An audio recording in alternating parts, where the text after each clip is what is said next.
Hey, you've worked really hard today. Now, let's listen together to the entire book of Leviticus, which teaches us about God's holiness, sacrifices, and how to live as His people. Feel free to close your eyes and let your heart rest.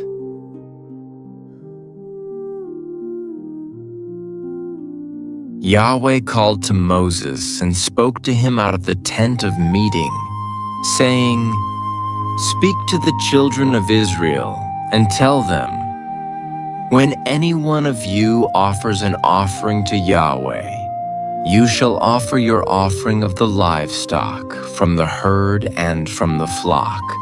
If his offering is a burnt offering from the herd, he shall offer a male without defect.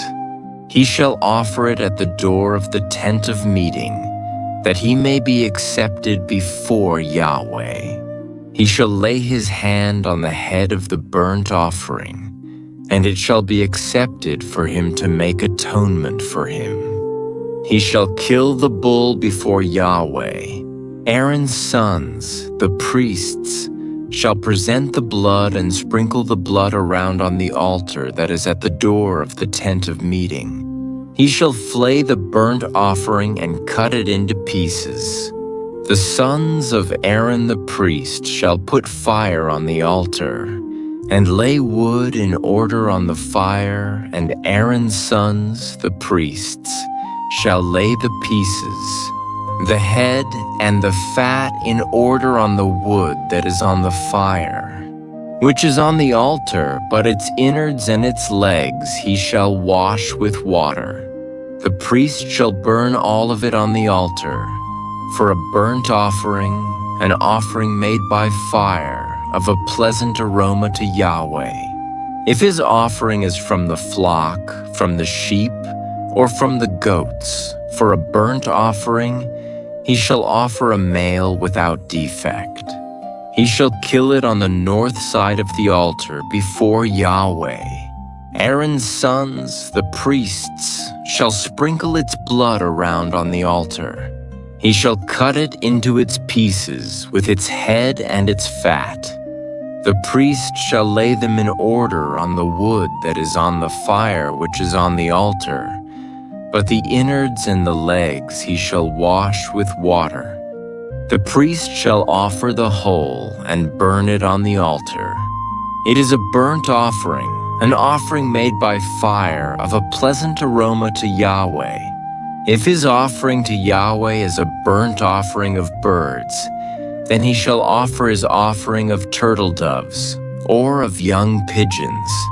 The priest shall bring it to the altar and wring off its head and burn it on the altar, and its blood shall be drained out on the side of the altar. And he shall take away its crop with its filth and cast it beside the altar on the east part in the place of the ashes.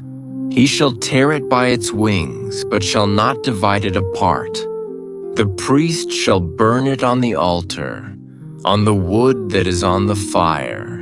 It is a burnt offering, an offering made by fire, of a pleasant aroma to Yahweh.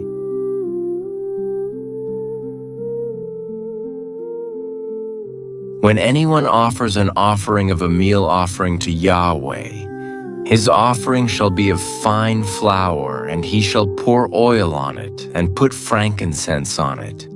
He shall bring it to Aaron's sons, the priests, and he shall take his handful of its fine flour and of its oil, with all its frankincense, and the priest shall burn its memorial on the altar, an offering made by fire, of a pleasant aroma to Yahweh. That which is left of the meal offering shall be Aaron's and his sons. It is a most holy thing of the offerings of Yahweh made by fire. When you offer an offering of a meal offering baked in the oven, it shall be unleavened cakes of fine flour mixed with oil, or unleavened wafers anointed with oil. If your offering is a meal offering of the griddle, it shall be of unleavened fine flour mixed with oil. You shall cut it in pieces and pour oil on it. It is a meal offering. If your offering is a meal offering of the pan, it shall be made of fine flour with oil. You shall bring the meal offering that is made of these things to Yahweh, and it shall be presented to the priest, and he shall bring it to the altar. The priest shall take from the meal offering its memorial, and shall burn it on the altar, an offering made by fire, of a pleasant aroma to Yahweh. That which is left of the meal offering shall be Aaron's and his sons. It is a thing most holy of the offerings of Yahweh made by fire. No meal offering which you shall offer to Yahweh shall be made with yeast for you.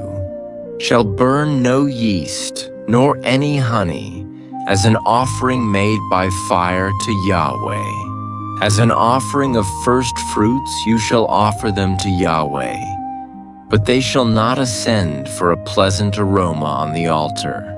You shall season all your meal offerings with salt. Neither shall you allow the salt of the covenant of your God to be lacking from your meal offering. With all your offerings you shall offer salt. If you offer a meal offering of first fruits to Yahweh, you shall offer for the meal offering of your first fruits grain in the ear, parched with fire, bruised grain of the fresh ear. You shall put oil on it, and lay frankincense on it. It is a meal offering. The priest shall burn as its memorial, part of its bruised grain, and part of its oil. Along with all its frankincense, it is an offering made by fire to Yahweh.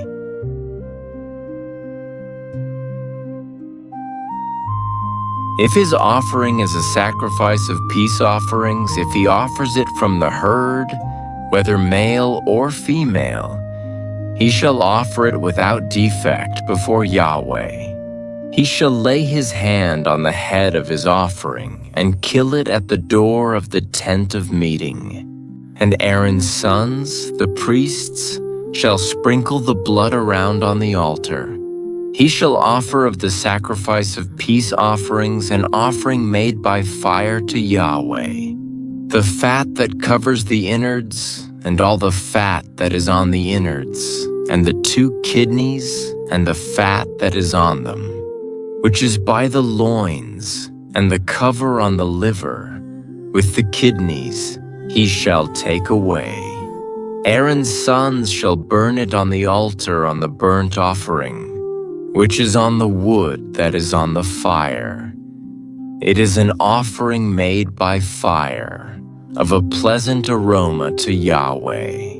If his offering for a sacrifice of peace offerings to Yahweh is from the flock, male or female, he shall offer it without defect. If he offers a lamb for his offering, then he shall offer it before Yahweh. And he shall lay his hand on the head of his offering, and kill it before the tent of meeting, and Aaron's sons shall sprinkle its blood around on the altar. He shall offer from the sacrifice of peace offerings an offering made by fire to Yahweh its fat, the entire tail fat.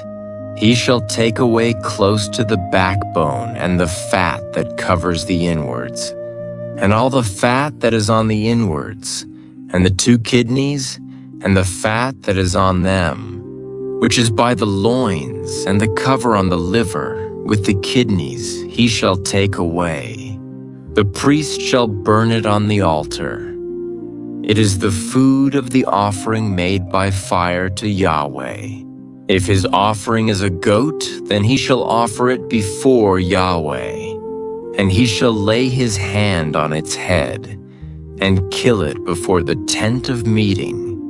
And the sons of Aaron shall sprinkle its blood around on the altar.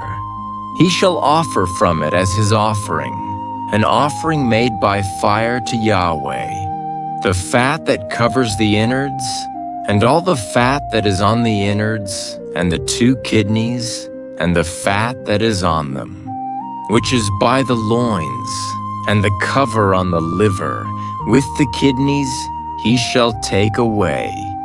The priest shall burn them on the altar. It is the food of the offering made by fire. For a pleasant aroma, all the fat is Yahweh's. It shall be a perpetual statute throughout your generations in all your dwellings, that you shall eat neither fat nor blood.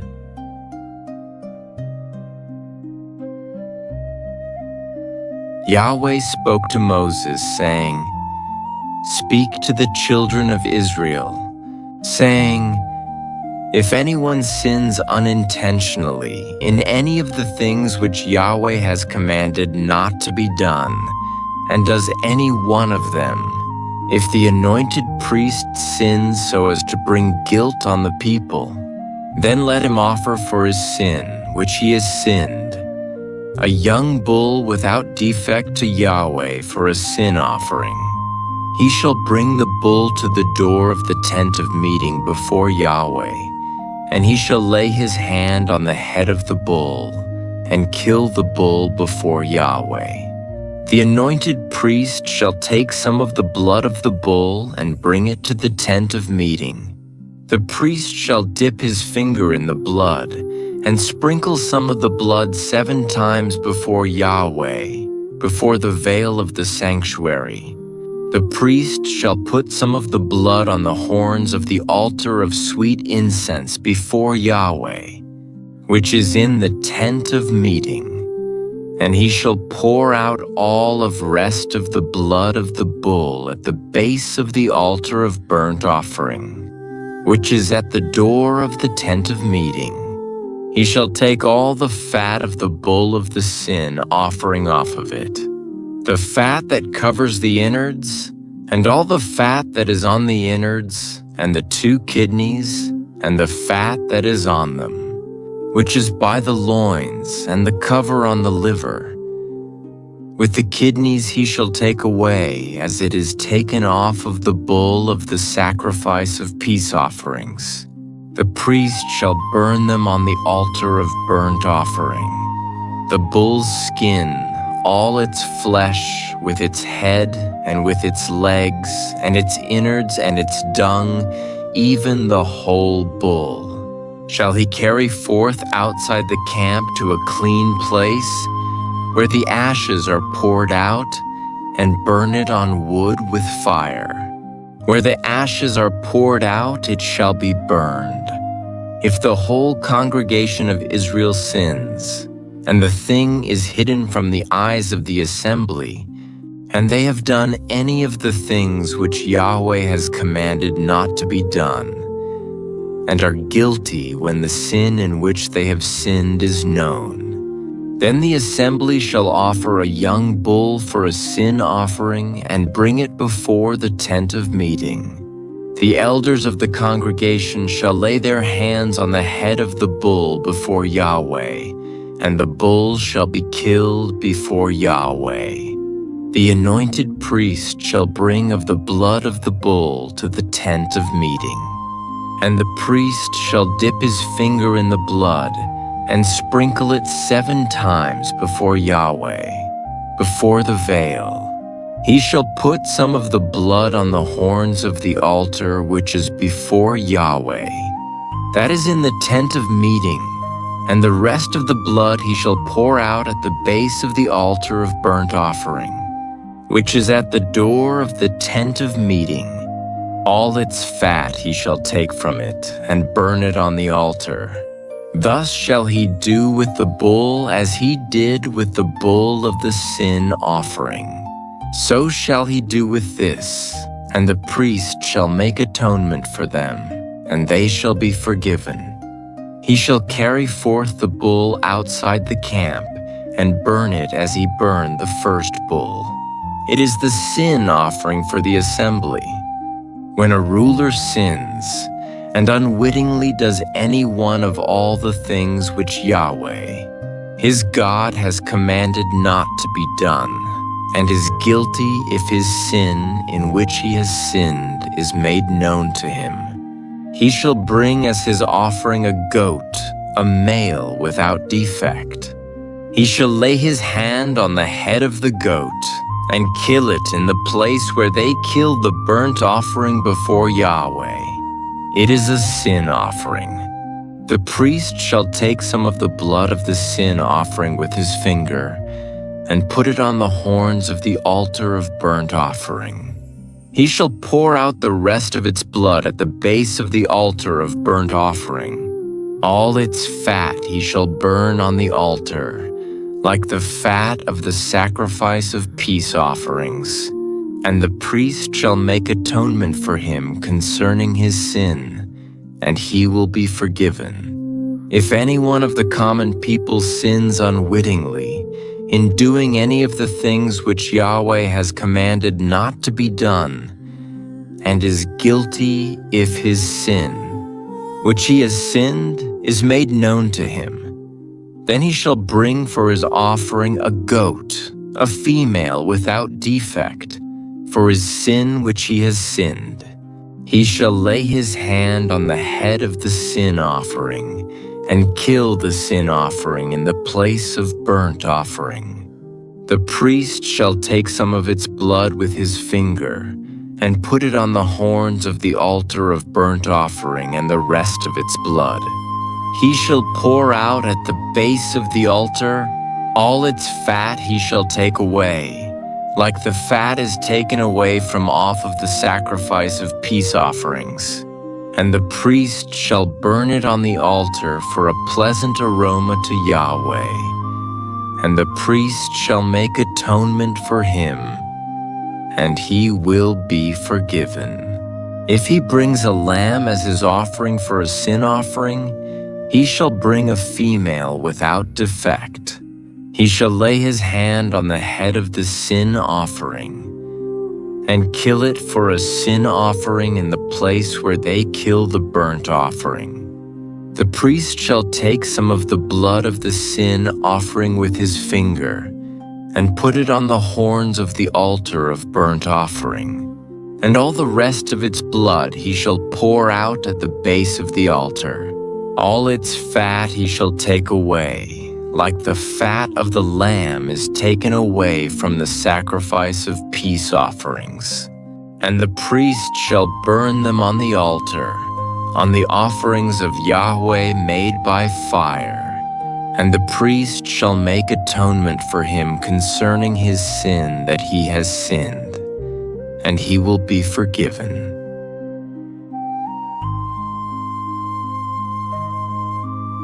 If anyone sins, in that he hears the voice of adjuration, he being a witness, whether he is seen or known, if he doesn't report it, then he shall bear his iniquity. Or if anyone touches any unclean thing, whether it is the carcass of an unclean animal, or the carcass of unclean livestock, or the carcass of unclean creeping things, and it is hidden from him, and he is unclean, then he shall be guilty. Or if he touches the uncleanness of man, whatever his uncleanness is with which he is unclean, and it is hidden from him when he knows of it, then he shall be guilty. Or if anyone swears rashly with his lips to do evil or to do good, whatever it is that a man might utter rashly with an oath, and it is hidden from him when he knows of it, then he shall be guilty of one of these. It shall be, when he is guilty of one of these, he shall confess that in which he has sinned, and he shall bring his trespass offering to Yahweh for his sin, which he has sinned, a female from the flock, a lamb or a goat, for a sin offering, and the priest shall make atonement for him concerning his sin. If he can't afford a lamb, then he shall bring his trespass offering for that in which he has sinned, 2 turtle doves or 2 young pigeons to Yahweh, one for a sin offering and the other for a burnt offering. He shall bring them to the priest, who shall first offer the one which is for the sin. offering and wring off its head from its neck, but shall not sever it completely. He shall sprinkle some of the blood of the sin offering on the side of the altar, and the rest of the blood shall be drained out at the base of the altar. It is a sin offering. He shall offer the second for a burnt offering, according to the ordinance, and the priest shall make atonement for him concerning his sin which he has sinned, and he shall be forgiven. But if he can't afford 2 turtle doves or 2 young pigeons, then he shall bring his offering for that in which he has sinned, the 10th part of an ephah of fine flour for a sin offering. He shall put no oil on it, neither shall he put any frankincense on it, for it is a sin offering. He shall bring it to the priest, and the priest shall take his handful of it as the memorial portion, and burn it on the altar, on the offerings of Yahweh made by fire. It is a sin offering. The priest shall make atonement for him concerning his sin that he has sinned in any of these things, and he will be forgiven, and the rest shall be the priest's, as the meal offering.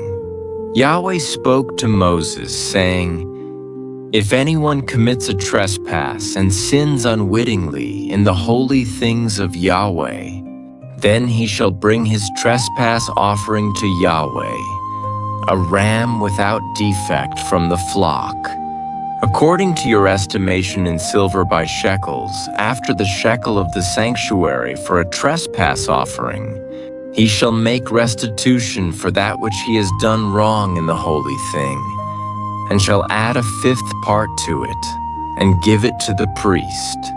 And the priest shall make atonement for him with the ram of the trespass offering, and he will be forgiven. If anyone sins, and does any of the things which Yahweh has commanded not to be done though he didn't know it, yet he is guilty, and shall bear his iniquity. He shall bring a ram without defect from of the flock, according to your estimation, for a trespass offering to the priest. And the priest shall make atonement for him concerning the thing in which he sinned and didn't know it, and he will be forgiven. It is a trespass offering. He is certainly guilty before Yahweh.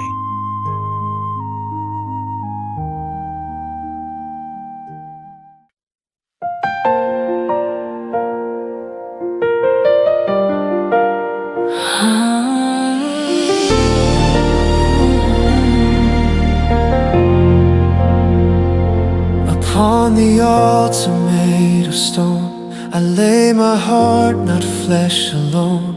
The fire rises, the smoke ascends, and mercy whispers without end. The scent of grace fills up the air, reminding me you're always there. Through every sin, through every tear, your gentle voice draws me near. When I had nothing left to give, you taught my heart again to live. This is my offering of love, rising like a prayer above. Every fault, every pain, you've turned to mercy once again. You never turn away, oh Lord. You love me more than words can say.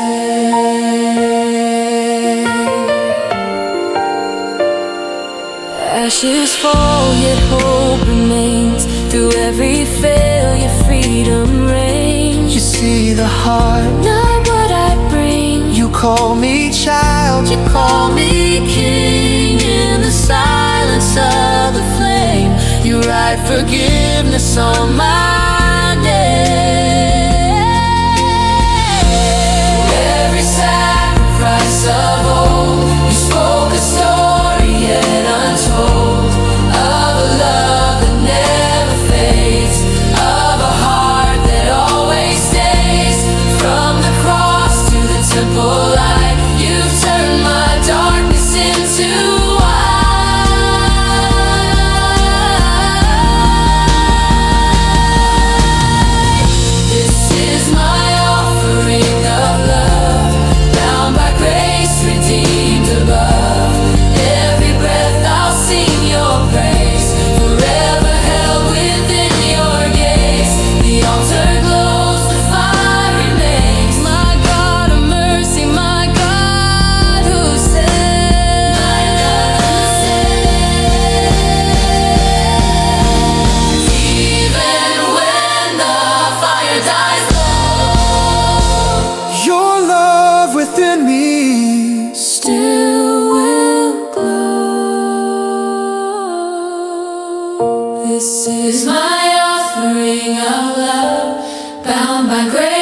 redeemed the blood.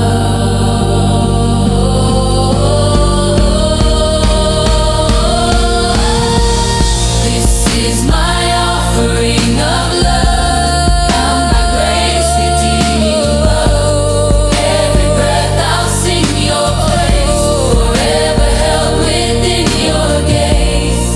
You never turn away, oh Lord. You love me more than words can say.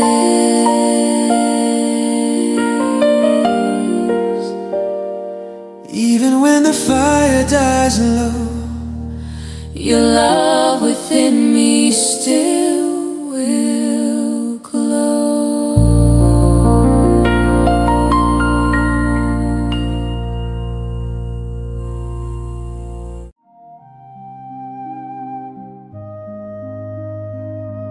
Yahweh spoke to Moses, saying, "If anyone sins and commits a trespass against Yahweh and deals falsely with his neighbor in a matter of deposit or of bargain or of robbery, or has oppressed his neighbor, or has found that which was lost and dealt falsely therein, and swearing to a lie in any of all these things that a man does, sinning, therein then it shall be, if he has sinned and is guilty, he shall restore that which he took by robbery, or the thing which he has gotten by oppression, or the deposit, which was committed to him, or the lost thing which he found, or anything about which he has sworn falsely, he shall restore it even in full, and shall add a fifth part more to it.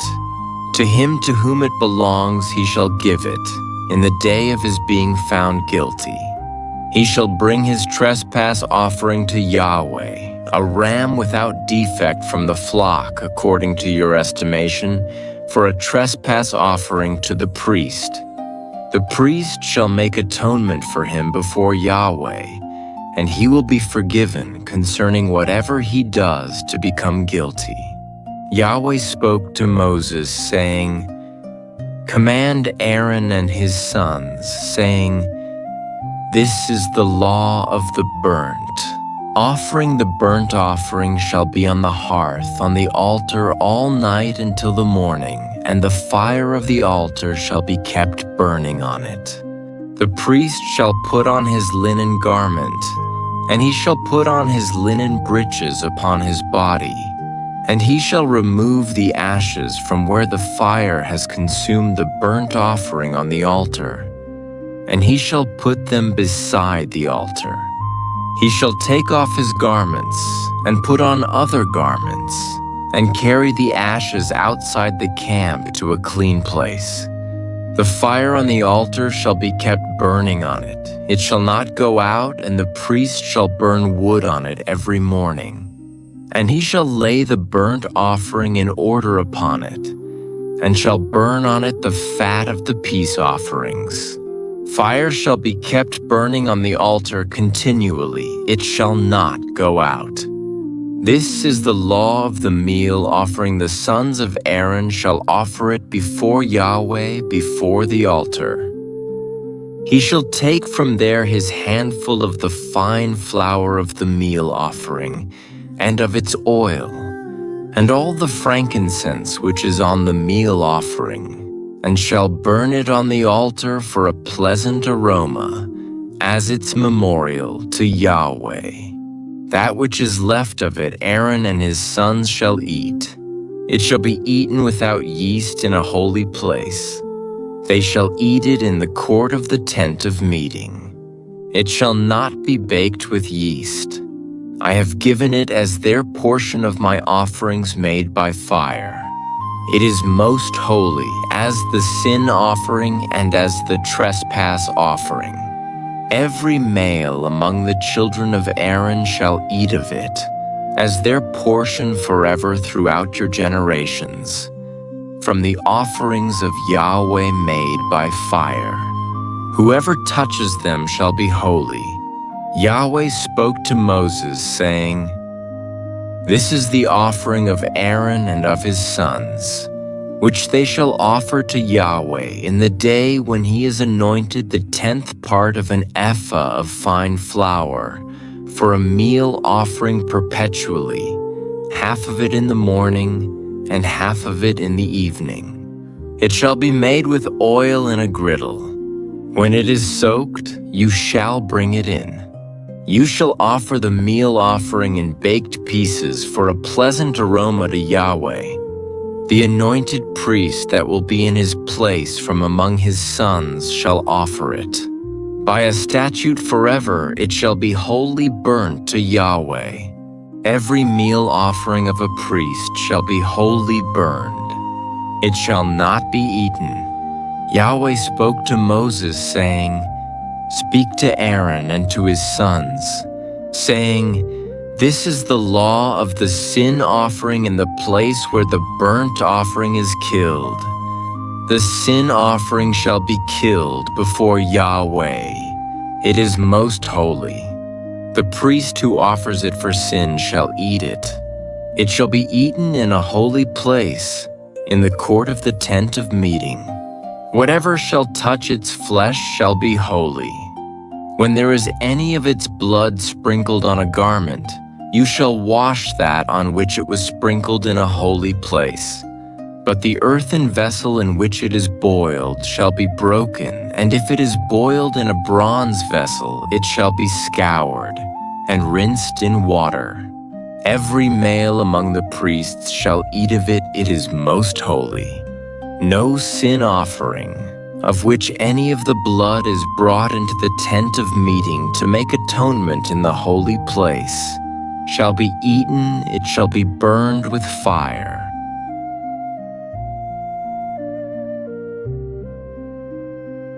This is the law of the trespass offering. It is most holy. In the place where they kill the burnt offering, he shall kill the trespass offering, and its blood he shall sprinkle around on the altar. He shall offer all of its fat, the fat tail, and the fat that covers the innards, and the 2 kidneys, and the fat that is on them, which is by the loins, and the cover on the liver.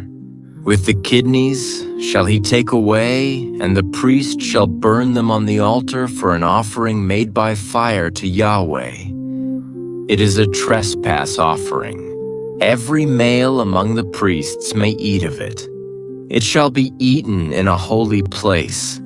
It is most holy. As is the sin offering, so is the trespass offering. There is one law for them. The priest who makes atonement with them shall have it. The priest who offers any man's burnt offering, even the priest shall have for himself the skin of the burnt offering which he has offered.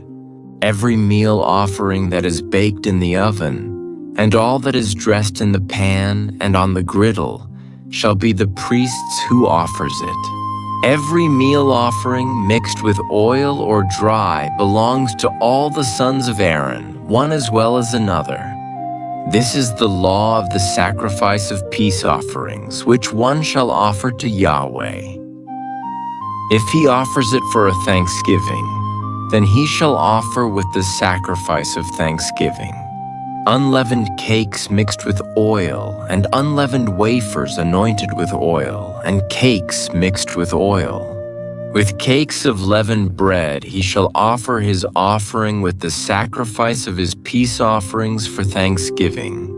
Of it he shall offer one out of each offering for a heave offering to Yahweh. It shall be the priest's who sprinkles the blood of the peace offerings. The flesh of the sacrifice of his peace offerings for thanksgiving shall be eaten on the day of his offering. He shall not leave any of it until the morning. But if the sacrifice of his offering is a vow or a free will offering, it shall be eaten on the day that he offers his sacrifice, and on the next day what remains of it shall be eaten. But what remains of the flesh of the sacrifice on the 3rd day shall be burned with fire. If any of the flesh of the sacrifice of his peace offerings is eaten on the third day, it will not be accepted, neither shall it be imputed to him who offers it. It will be an abomination, and the soul who eats any of it will bear his iniquity. The flesh that touches any unclean thing shall not be eaten.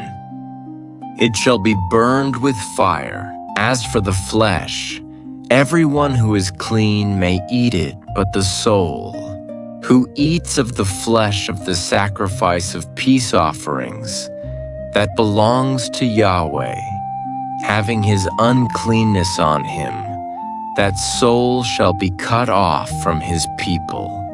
When anyone touches any unclean thing, the uncleanness of man, or an unclean animal, or any unclean abomination, and eats some of the flesh of the sacrifice of peace offerings, which belong to Yahweh, that soul shall be cut off from his people. Yahweh spoke to Moses, saying, "Speak to the children of Israel, saying, You shall eat no fat of bull or sheep or goat. The fat of that which dies of itself, and the fat of that which is torn of animals, may be used for any other service, but you shall in no way eat of it. For whoever eats the fat of the animal, of which men offer an offering made by fire to Yahweh, even the soul who eats it shall be cut off from his people. You shall not eat any blood, whether it is of bird or of animal, in any of your dwellings. Whoever it is who eats any blood, that soul shall be cut off from his people." Yahweh spoke to Moses, saying, "Speak to the children of Israel, saying, He who offers the sacrifice of his peace offerings to Yahweh shall bring his offering to Yahweh out of the sacrifice of his peace offerings. With his own hands he shall bring the offerings of Yahweh made by fire. He shall bring the fat with the breast, that the breast may be waved for a wave offering before Yahweh. The priest shall burn the fat on the altar, but the breast shall be Aaron's and his sons'. The right thigh you shall give to the priest for a heave offering out of the sacrifices of your peace offerings. He among the sons of Aaron who offers the blood of the peace offerings, and the fat, shall have the right thigh for a portion. For the waved breast and the heaved thigh I have taken from the children of Israel out of the sacrifices of their peace offerings, and have given them to Aaron, the priest, and to his sons as their portion forever from the children of Israel. This is the consecrated portion of Aaron, and the consecrated portion of his sons, out of the offerings of Yahweh made by fire, in the day when he presented them to minister to Yahweh in the priest's office, which Yahweh commanded to be given them of the children of Israel, in the day that he anointed them. It is their portion forever throughout their generations. This is the law of the burnt offering, of the meal offering, and of the sin offering, and of the trespass offering, and of the consecration, and of the sacrifice of peace offerings, which Yahweh commanded Moses in Mount Sinai, in the day that he commanded the children of Israel to offer their offerings to Yahweh in the wilderness of Sinai.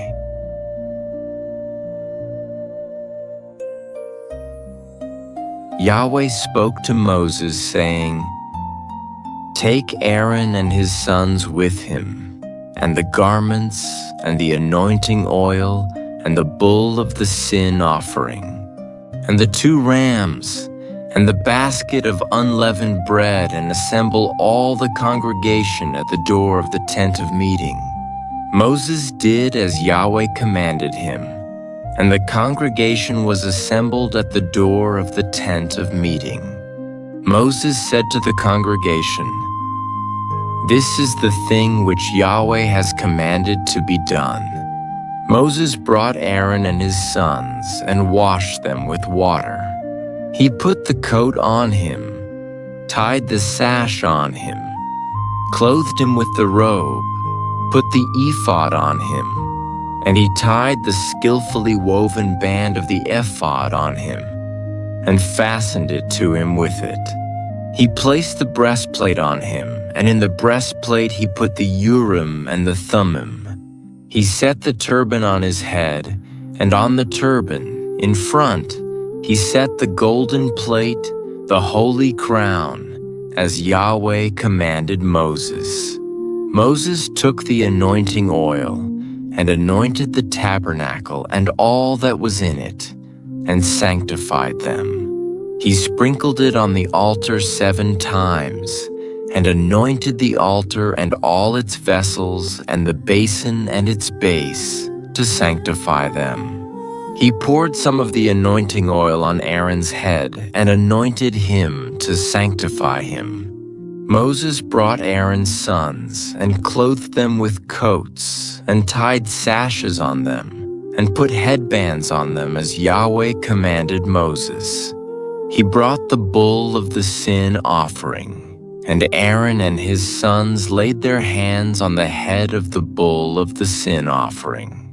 He killed it, and Moses took the blood and put it around on the horns of the altar with his finger, and purified the altar, and poured out the blood at the base of the altar and sanctified it to make atonement for it.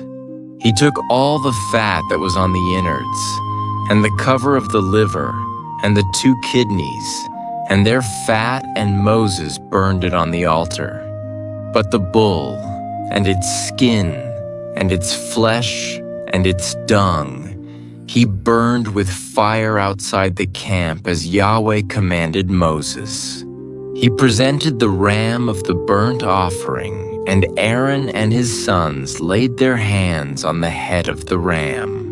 He killed it, and Moses sprinkled the blood around on the altar. He cut the ram into its pieces, and Moses burned the head and the pieces and the fat. He washed the innards and the legs with water, and Moses burned the whole ram on the altar. It was a burnt offering for a pleasant aroma. It was an offering made by fire to Yahweh as Yahweh commanded Moses. He presented the other ram, the ram of consecration, and Aaron and his sons laid their hands on the head of the ram. He killed it, and Moses took some of its blood and put it on the tip of Aaron's right ear, and on the thumb of his right hand, and on the great toe of his right foot. He brought Aaron's sons, and Moses put some of the blood on the tip of their right ear, and on the thumb of their right hand, and on the great toe of their right foot. And Moses sprinkled the blood around on the altar. He took the fat and the fat tail, and all the fat that was on the innards, and the cover of the liver, and the 2 kidneys, and their fat, and the right thigh, and out of the basket of unleavened bread that was before Yahweh. He took 1 unleavened cake, and 1 cake of oiled bread, and 1 wafer, and placed them on the fat and on the right thigh. He put all these in Aaron's hands and in his sons' hands, and waved them for a wave offering before Yahweh. Moses took them from their hands and burned them on the altar on the burnt offering. They were a consecration for a pleasant aroma. It was an offering made by fire to Yahweh. Moses took the breast and waved it for a wave offering before Yahweh. It was Moses' portion of the ram of consecration, as Yahweh commanded Moses. Moses took some of the anointing oil and some of the blood which was on the altar and sprinkled it on Aaron, on his garments and on his sons, and on his sons' garments with him, and sanctified Aaron, his garments, and his sons. and his sons' garments with him. Moses said to Aaron and to his sons, "Boil the flesh at the door of the tent of meeting, and there eat it and the bread that is in the basket of consecration, as I commanded, saying, Aaron and his sons shall eat it. What remains of the flesh and of the bread you shall burn with fire. You shall not go out from the door of the tent of meeting 7 days, until the days of your consecration are fulfilled, for he shall consecrate you 7 days. What has been done this day, so Yahweh has commanded to do, to make atonement for you. You shall stay at the door of the tent of meeting day and night 7 days, and keep Yahweh's command, that you don't die for, so I am commanded." Aaron and his sons did all the things which Yahweh commanded by Moses.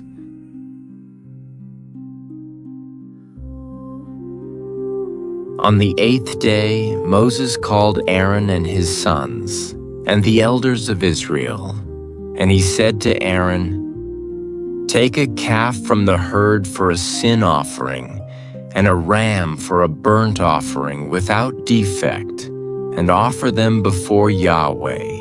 You shall speak to the children of Israel, saying, Take a male goat for a sin offering and a calf and a lamb, both a year old without defect, for a burnt offering, and a bull and a ram for peace offerings, to sacrifice before Yahweh, and a meal offering mixed with oil for today.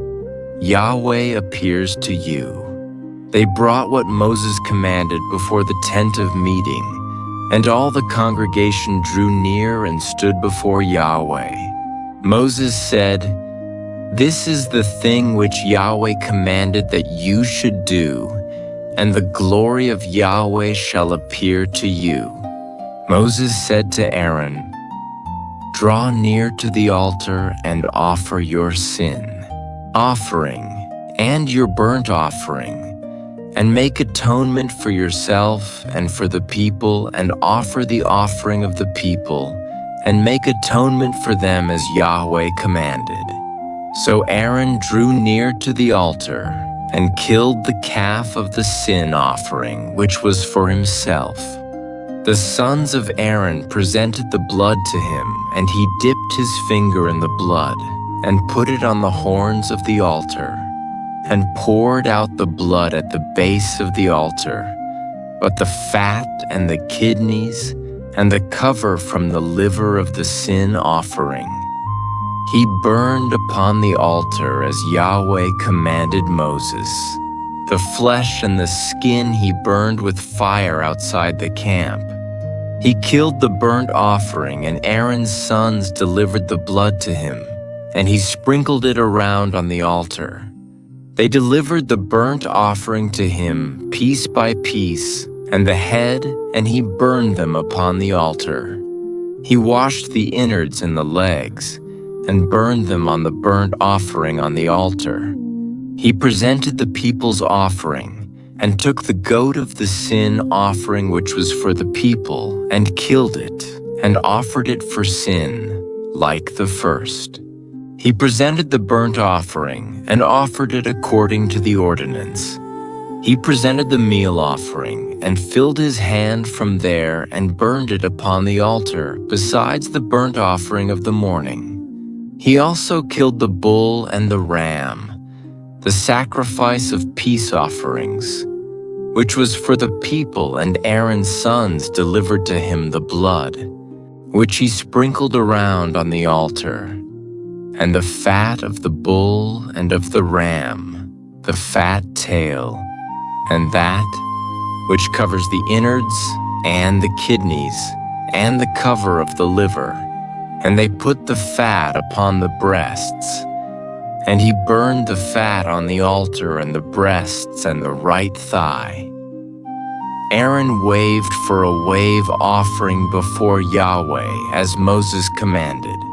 Aaron lifted up his hands toward the people and blessed them, And he came down from offering the sin offering and the burnt offering and the peace offerings. Moses and Aaron went into the tent of meeting and came out and blessed the people, and the glory of Yahweh appeared to all the people. Fire came forth from before Yahweh and consumed the burnt offering and the fat upon the altar. And when all the people saw it, they shouted and fell on their faces.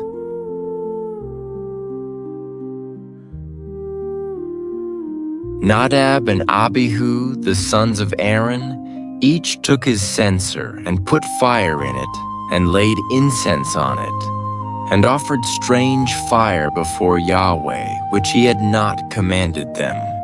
And fire came forth from before Yahweh and devoured them, and they died before Yahweh.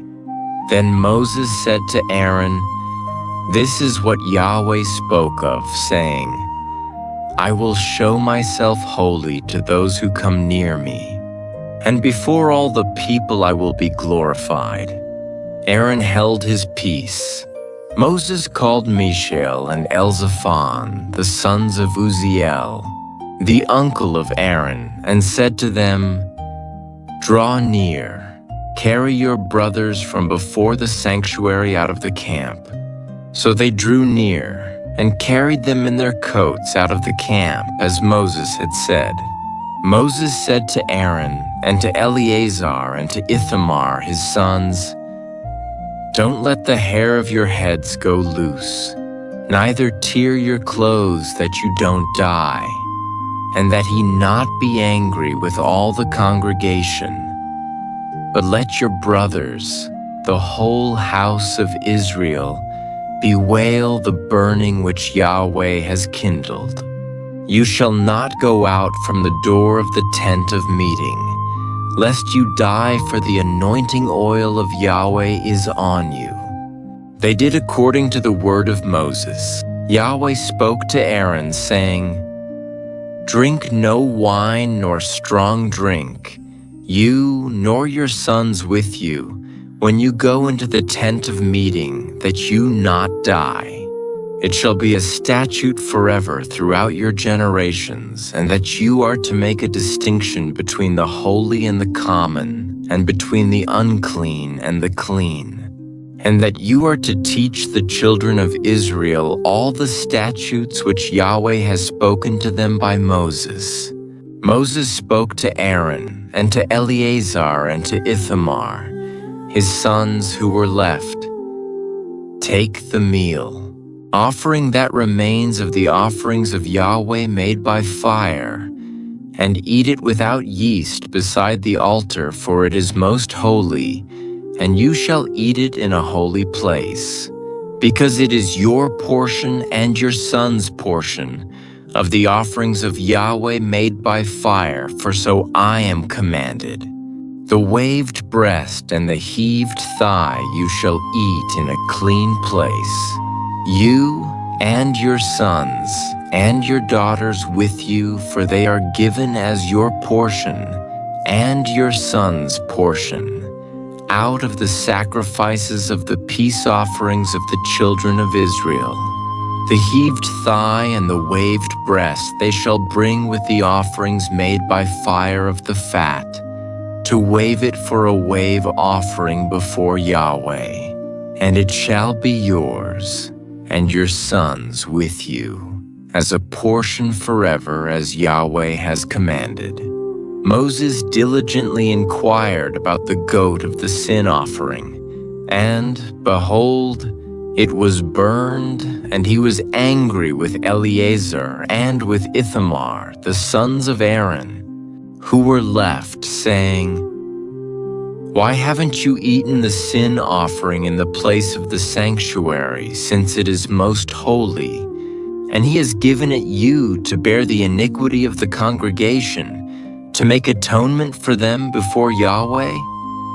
Behold, its blood was not brought into the inner part of the sanctuary. You certainly should have eaten it in the sanctuary, as I commanded." Aaron spoke to Moses, "Behold, This day they have offered their sin offering and their burnt offering before Yahweh, and such things as these have happened to me. And if I had eaten the sin offering today, would it have been pleasing in the sight of Yahweh? When Moses heard that, it was pleasing in his sight.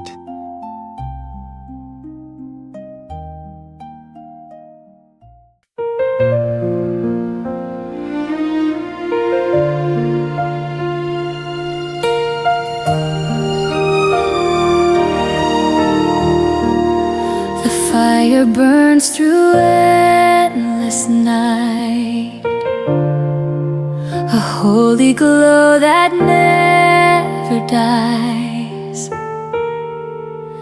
You said, keep it burning, child, for my presence never fades away.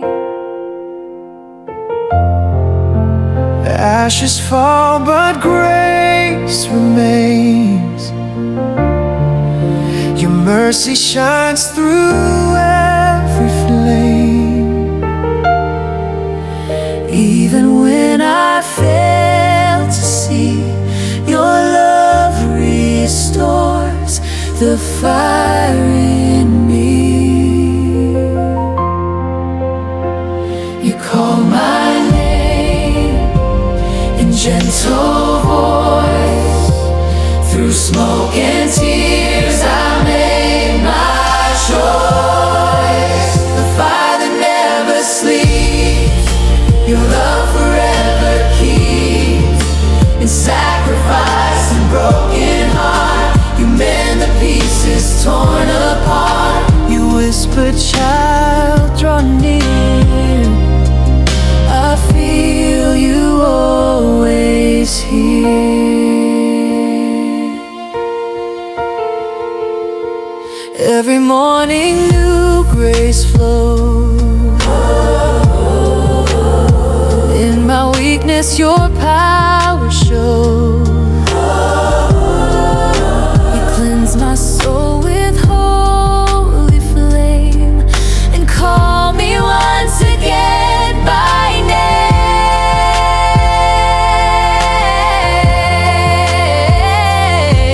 No guilt too deep, no stain too wide. Your love runs deeper than the tide. At the altar of endless light, my heart burns pure in your sight.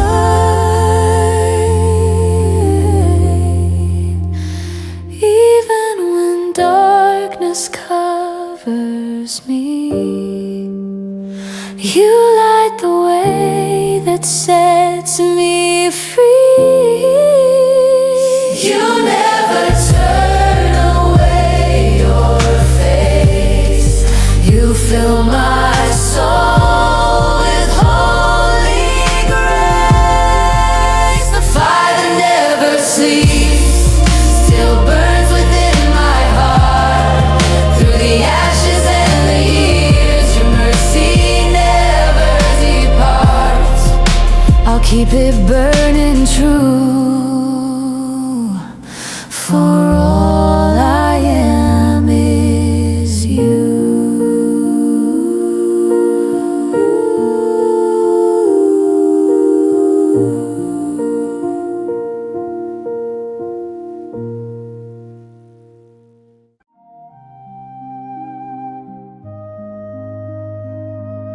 Yahweh spoke to Moses and to Aaron, saying to them, "Speak to the children of Israel, saying, These are the living things which you may eat among all the animals that are on the earth. Whatever parts the hoof and is cloven-footed, and chews the cud among the animals, that you may eat. Nevertheless, these you shall not eat of those that chew the cud, or of those that part the hoof. The camel, because it chews the cud but doesn't have a parted hoof, is unclean to you. The hyrax, because it chews the cud but doesn't have a parted hoof, is unclean to you. The hare, because it chews the cud but doesn't have a parted hoof, is unclean to you. The pig, because it has a split hoof and is cloven-footed but doesn't chew the cud, is unclean to you. You shall not eat their meat. You shall not touch their carcasses. They are unclean to you. These you may eat of all that are in the waters, whatever has fins and scales in the waters, in the seas and in the rivers, that you may eat. All that don't have fins and scales in the seas and rivers, all that move in the waters, and all the living creatures that are in the waters, they are an abomination to you, and you shall detest them. You shall not eat of their meat, and you shall detest their carcasses. Whatever has no fins nor scales in the waters is an abomination to you. These you shall detest among the birds. They shall not be eaten, because they are an abomination. The eagle, the vulture, the black vulture, the red kite, any kind of black kite, any kind of raven, the horned owl, the screech owl, the gull, any kind of hawk, the little owl, the cormorant, the great owl, the white owl, the desert owl, the osprey, the stork, any kind of heron, the hoopoe, and the bat. All flying insects that walk on all fours are an abomination to you. Yet you may eat these of all winged creeping things that go on all fours, which have long jointed legs for hopping on the earth. Even of these you may eat any kind of locust, any kind of katydid, any kind of cricket, and any kind of grasshopper. But all winged creeping things which have 4 feet are an abomination to you. By these you will become unclean. Whoever touches their carcass shall be unclean until the evening. Whoever carries any part of their carcass shall wash his clothes and be unclean until the evening. Every animal which has a split hoof that isn't completely divided or doesn't chew the cud is unclean to you. Everyone who touches them shall be unclean. Whatever goes on its paws, among all animals that go on all fours, they are unclean to you. Whoever touches their carcass shall be unclean until the evening. He who carries their carcass shall wash his clothes and be unclean until the evening. They are unclean to you. These are they which are unclean to you among the creeping things that creep on the earth: the weasel, the rat, any kind of great lizard, the gecko and the monitor lizard, the wall lizard, the skink, and the chameleon. These are they which are unclean to you among all that creep. Whoever touches them when they are dead shall be unclean until the evening. Anything they fall on when they are dead shall be unclean. Whether it is any vessel of wood, or clothing, or skin, or sack, whatever vessel it is with which any work is done, it must be put into water, and it shall be unclean until the evening. Then it will be clean. Every earthen vessel into which any of them falls, and all that is in it shall be unclean. You shall break it. All food which may be eaten which is soaked in water shall be unclean. All drink that may be drunk in every such vessel shall be unclean. Everything whereupon part of their carcass falls shall be unclean. Whether oven or range for pots, it shall be broken in pieces. They are unclean and shall be unclean to you. Nevertheless, a spring or a cistern in which water is gathered shall be clean. But that which touches their carcass shall be unclean. If part of their carcass falls on any sowing seed which is to be sown, it is clean. But if water is put on the seed, and part of their carcass falls on it, it is unclean to you. If any animal of which you may eat dies, he who touches its carcass shall be unclean until the evening. He who eats of its carcass shall wash his clothes and be unclean until the evening. He also who carries its carcass shall wash his clothes and be unclean until the evening. Every creeping thing that creeps on the earth is an abomination. It shall not be eaten. Whatever goes on its belly, and whatever goes on all fours, or whatever has many feet, even all creeping things that creep on the earth, them you shall not eat, for they are an abomination. You shall not make yourselves abominable with any creeping thing that creeps. You shall not make yourselves unclean with them, that you should be defiled by them. For I am Yahweh your God. Sanctify yourselves therefore, and be holy, for I am holy. You shall not defile yourselves with any kind of creeping thing that moves on the earth. For I am Yahweh, who brought you up out of the land of Egypt to be your God. You shall therefore be holy, for I am holy.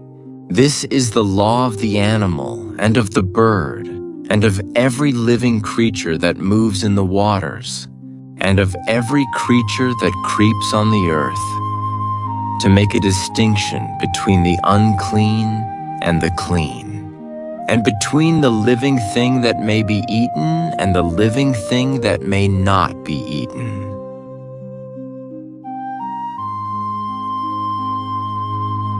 Yahweh spoke to Moses, saying, "Speak to the children of Israel, saying, if a woman conceives and bears a male child, then she shall be unclean 7 days, as in the days of her monthly period she shall be unclean.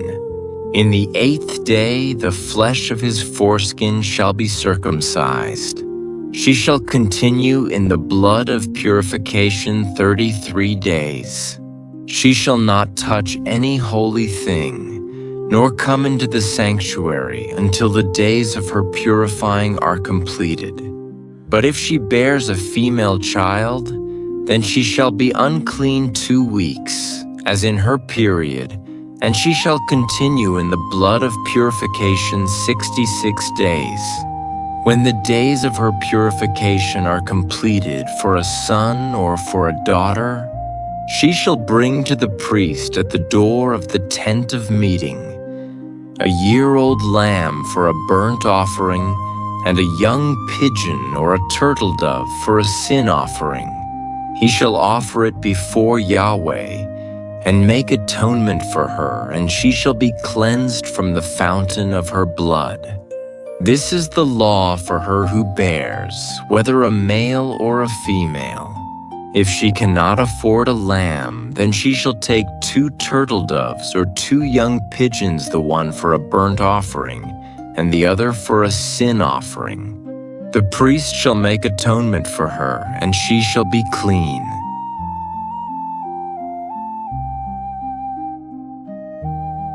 Yahweh spoke to Moses and to Aaron, saying, when a man shall have a swelling in his body's skin, or a scab, or a bright spot, and it becomes in the skin of his body the plague of leprosy, then he shall be brought to Aaron the priest, or to one of his sons, the priests. The priest shall examine the plague in the skin of the body. If the hair in the plague has turned white, and the appearance of the plague is deeper than the body's skin, it is the plague of leprosy. So the priest shall examine him and pronounce him unclean. If the bright spot is white in the skin of his body, and its appearance isn't deeper than the skin, and its hair hasn't turned white, then the priest shall isolate the infected person for 7 days. The priest shall examine him on the 7th day. Behold, If in his eyes the plague is arrested and the plague hasn't spread in the skin, then the priest shall isolate him for 7 more days. The priest shall examine him again on the 7th day. Behold, if the plague has faded and the plague hasn't spread in the skin, then the priest shall pronounce him clean. It is a scab. He shall wash his clothes and be clean. But if the scab spreads on the skin after he has shown himself to the priest for his cleansing, he shall show himself to the priest again. The priest shall examine him, and behold, if the scab has spread on the skin, then the priest shall pronounce him unclean. It is leprosy.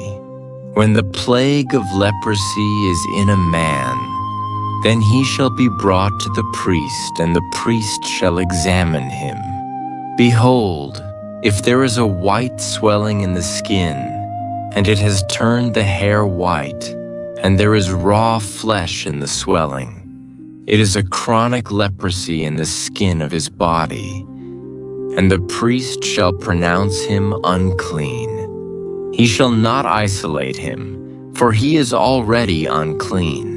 If the leprosy breaks out all over the skin, and the leprosy covers all the skin of the infected person from his head, even to his feet, as far as it appears to the priest, then the priest shall examine him. Behold, if the leprosy has covered all his flesh, he shall pronounce him clean of the plague. It has all turned white, he is clean. But whenever raw flesh appears in him, he shall be unclean. The priest shall examine the raw flesh and pronounce him unclean. The raw flesh is unclean. It is leprosy. Or if the raw flesh turns again and is changed to white, then he shall come to the priest. The priest shall examine him. Behold, if the plague has turned white, then the priest shall pronounce him clean of the plague. He is clean. When the body has a boil on its skin and it has healed, and in the place of the boil there is a white swelling or a bright spot, reddish white, then it shall be shown to the priest. The priest shall examine it. Behold, if its appearance is lower than the skin, and its hair has turned white, then the priest shall pronounce him unclean. It is the plague of leprosy. It is broken out in the boil. But if the priest examines it, and behold, there are no white hairs in it, and it isn't deeper than the skin, but is dim, then the priest shall isolate him 7 days. If it spreads in the skin, then the priest shall pronounce him unclean. It is a plague. But if the bright spot stays in its place and hasn't spread, it is the scar from the boil, and the priest shall pronounce him clean. Or when the body has a burn from fire on its skin, and the raw flesh of the burn becomes a bright spot, reddish white or white, then the priest shall examine it, and behold, if the hair in the bright spot has turned white, and its appearance is deeper than the skin, it is leprosy. It is broken out in the burning, and the priest shall pronounce him unclean. It is the plague of leprosy. But if the priest examines it, and behold, there is no white hair in the bright spot, and it isn't deeper than the skin, but has faded, then the priest shall isolate him 7 days. The priest shall examine him on the 7th day. If it is spread in the skin, then the priest shall pronounce him unclean. It is the plague of leprosy. If the bright spot stays in its place and hasn't spread in the skin, but is faded, it is the swelling from the burn, and the priest shall pronounce him clean, for it is the scar from the burn. When a man or woman has a plague on the head or on the beard, then the priest shall examine the plague, and behold, if its appearance is deeper than the skin, and the hair in it is yellow and thin, then the priest shall pronounce him unclean. It is an itch. It is leprosy of the head or of the beard. If the priest examines the plague of itching, and behold, its appearance isn't deeper than the skin, and there is no black hair in it, then the priest shall isolate the person infected with itching 7 days. On the 7th day, the priest shall examine the plague, and behold, if the itch hasn't spread, and there is no yellow hair in it, and the appearance of the itch isn't deeper than the skin, then he shall be shaved, but he shall not shave the itch. Then the priest shall isolate the one who has the itch 7 more days. On the 7th day, the priest shall examine the itch, and behold, if the itch hasn't spread in the skin, and its appearance isn't deeper than the skin, then the priest shall pronounce him clean. He shall wash his clothes and be clean. But if the itch spreads in the skin after his cleansing, then the priest shall examine him, and behold, if the itch has spread in the skin, the priest shall not look for the yellow hair, he is unclean. But if in his eyes the itch is arrested and black hair has grown in it, the itch is healed. He is clean. The priest shall pronounce him clean. When a man or a woman has bright spots in the skin of the body, even white bright spots, then the priest shall examine them. Behold, if the bright spots on the skin of their body are a dull white, it is a harmless rash. It has broken out in the skin. He is clean. If a man's hair has fallen from his head, he is bald. He is clean. If his hair has fallen off from the front part of his head, his forehead is bald. He is clean. But if a reddish-white plague is in the bald head or the bald forehead, it is leprosy breaking out in his bald head or his bald forehead. Then the priest shall examine him. Behold, if the swelling of the plague is reddish-white in his bald head or in his bald forehead, like the appearance of leprosy in the skin of the body, he is a leprous man. He is unclean. The priest shall surely pronounce him unclean. His plague is on his head. The leper in whom the plague is shall wear torn clothes, and the hair of his head shall hang loose. He shall cover his upper lip and shall cry, unclean, unclean. All the days in which the plague is in him, he shall be unclean. He is unclean. He shall dwell alone. His dwelling shall be outside of the camp.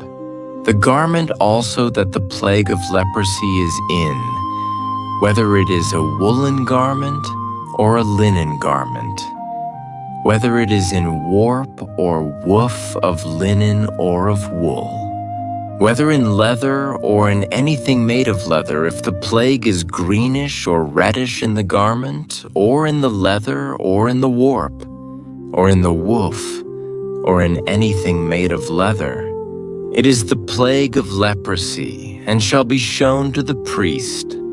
The priest shall examine the plague and isolate the plague 7 days. He shall examine the plague on the 7th day. If the plague has spread in the garment, either in the warp or in the woof or in the leather, whatever use the leather is used for, the plague is a destructive mildew. It is unclean. He shall burn the garment, whether the warp or the woof, in wool or in linen, or anything of leather. in which the plague is, for it is a destructive mildew. It shall be burned in the fire. If the priest examines it, and behold, the plague hasn't spread in the garment, either in the warp, or in the woof, or in anything of leather, then the priest shall command that they wash the thing that the plague is in, and he shall isolate it 7 more days. Then the priest shall examine it after the plague is washed, and behold, if the plague hasn't changed its color, and the plague hasn't spread, it is unclean. You shall burn it in the fire. It is a mildewed spot, whether the bareness is inside or outside. If the priest looks, and behold, the plague has faded after it is washed, then he shall tear it out of the garment, or out of the leather, or out of the warp, or out of the woof. If it appears again in the garment, either in the warp, or in the woof, or in anything of leather, it is spreading.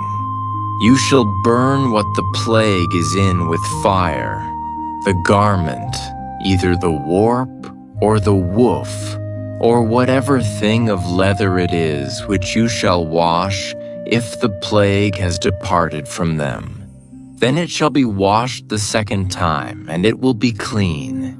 This is the law of the plague of mildew in a garment of wool or linen, either in the warp, or the woof, or in anything of leather, to pronounce it clean or to pronounce it unclean.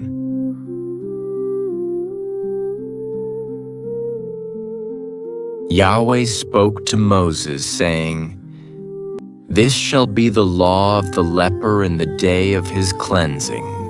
He shall be brought to the priest, and the priest shall go out of the camp.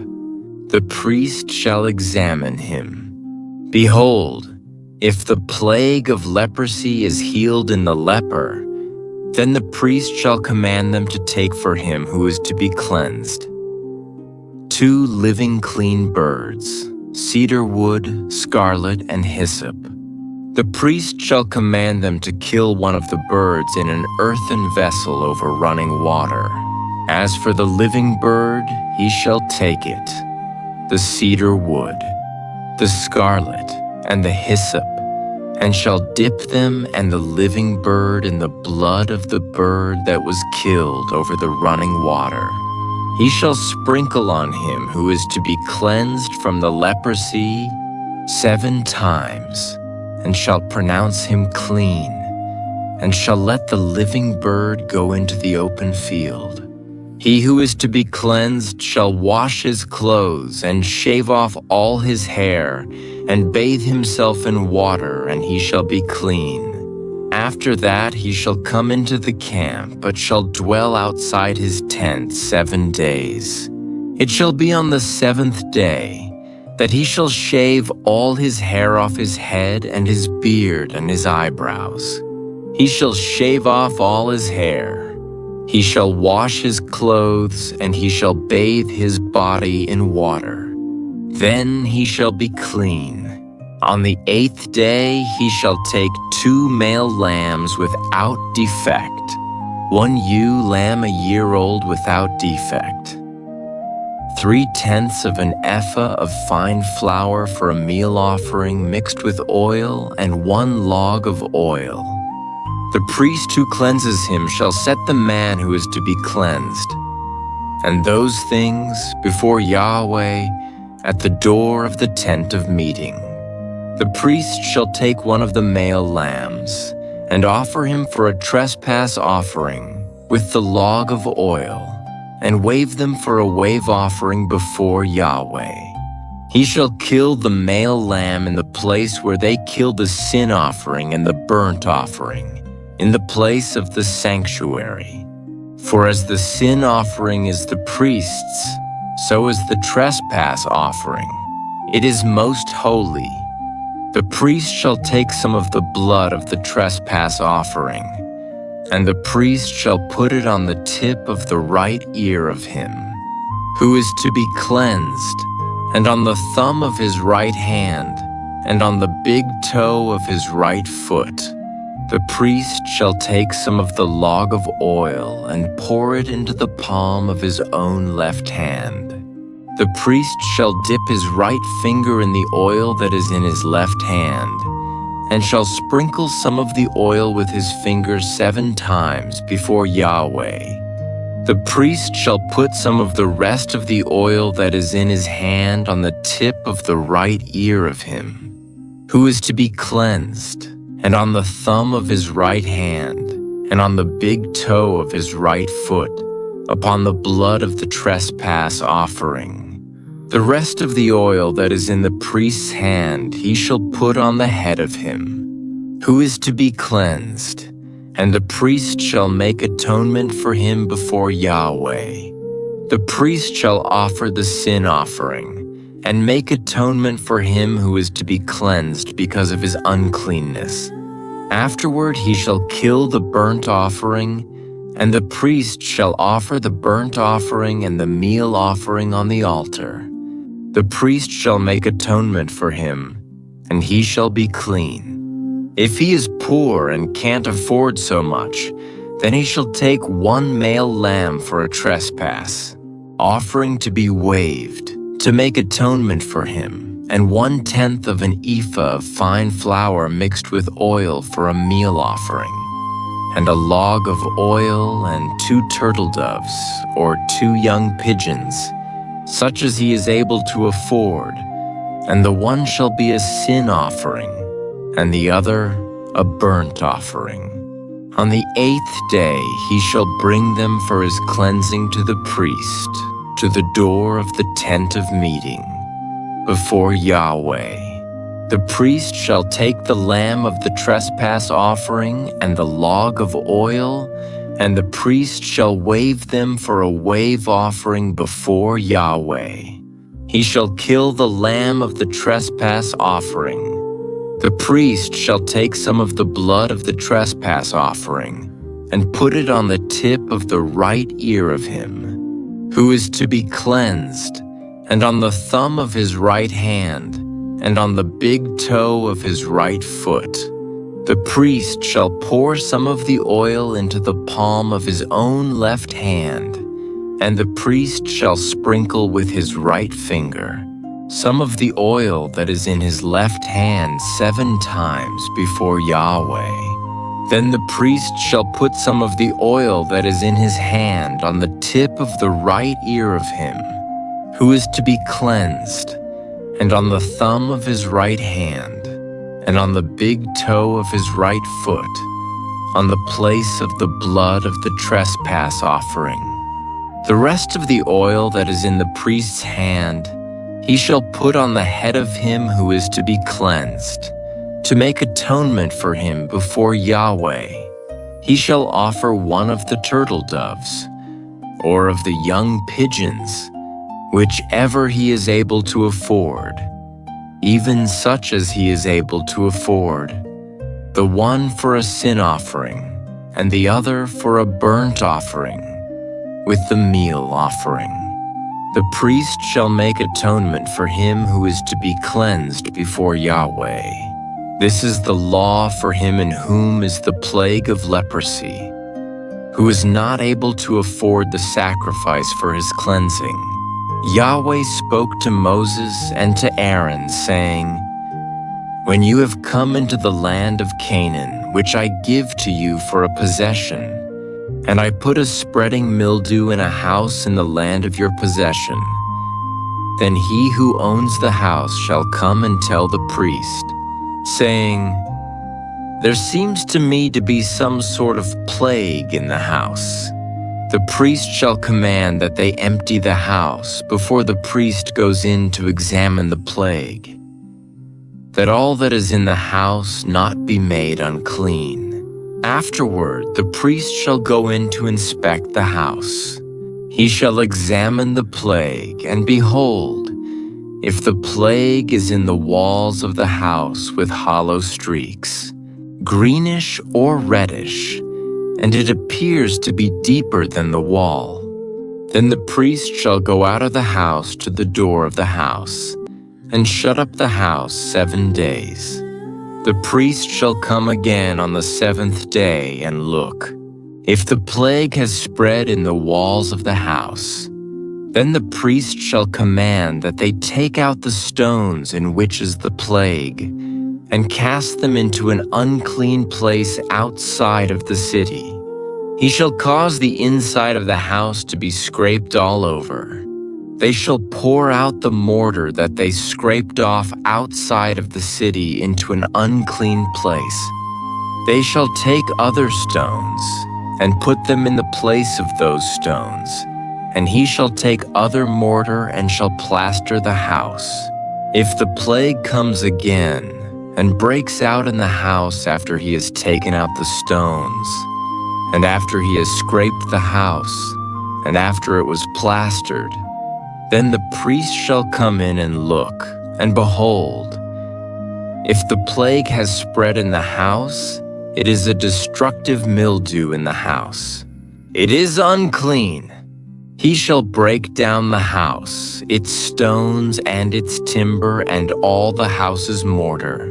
He shall carry them out of the city into an unclean place. Moreover, he who goes into the house while it is shut up shall be unclean until the evening. He who lies down in the house shall wash his clothes, and he who eats in the house shall wash his clothes. If the priest shall come in and examine it, and behold, the plague hasn't spread in the house. After the house was plastered, then the priest shall pronounce the house clean, because the plague is healed. To cleanse the house, he shall take 2 birds, cedar wood, scarlet, and hyssop. He shall kill one of the birds in an earthen vessel over running water. He shall take the cedar wood, the hyssop, the scarlet, and the living bird, and dip them in the blood of the slain bird, and in the running water, and sprinkle the house 7 times. He shall cleanse the house with the blood of the bird, and with the running water, with the living bird, with the cedar wood, with the hyssop, and with the scarlet. But he shall let the living bird go out of the city into the open field. So shall he make atonement for the house, and it shall be clean. This is the law for any plague of leprosy, and for an itch, and for the destructive mildew of a garment, and for a house, and for a swelling, and for a scab, and for a bright spot to teach when it is unclean, and when it is clean. This is the law of leprosy.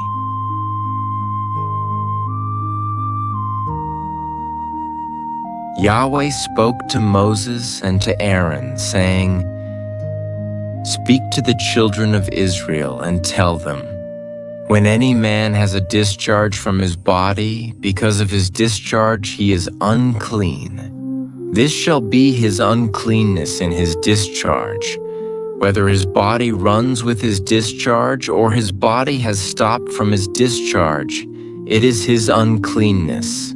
Every bed on which he who has the discharge lies shall be unclean, and everything he sits on shall be unclean.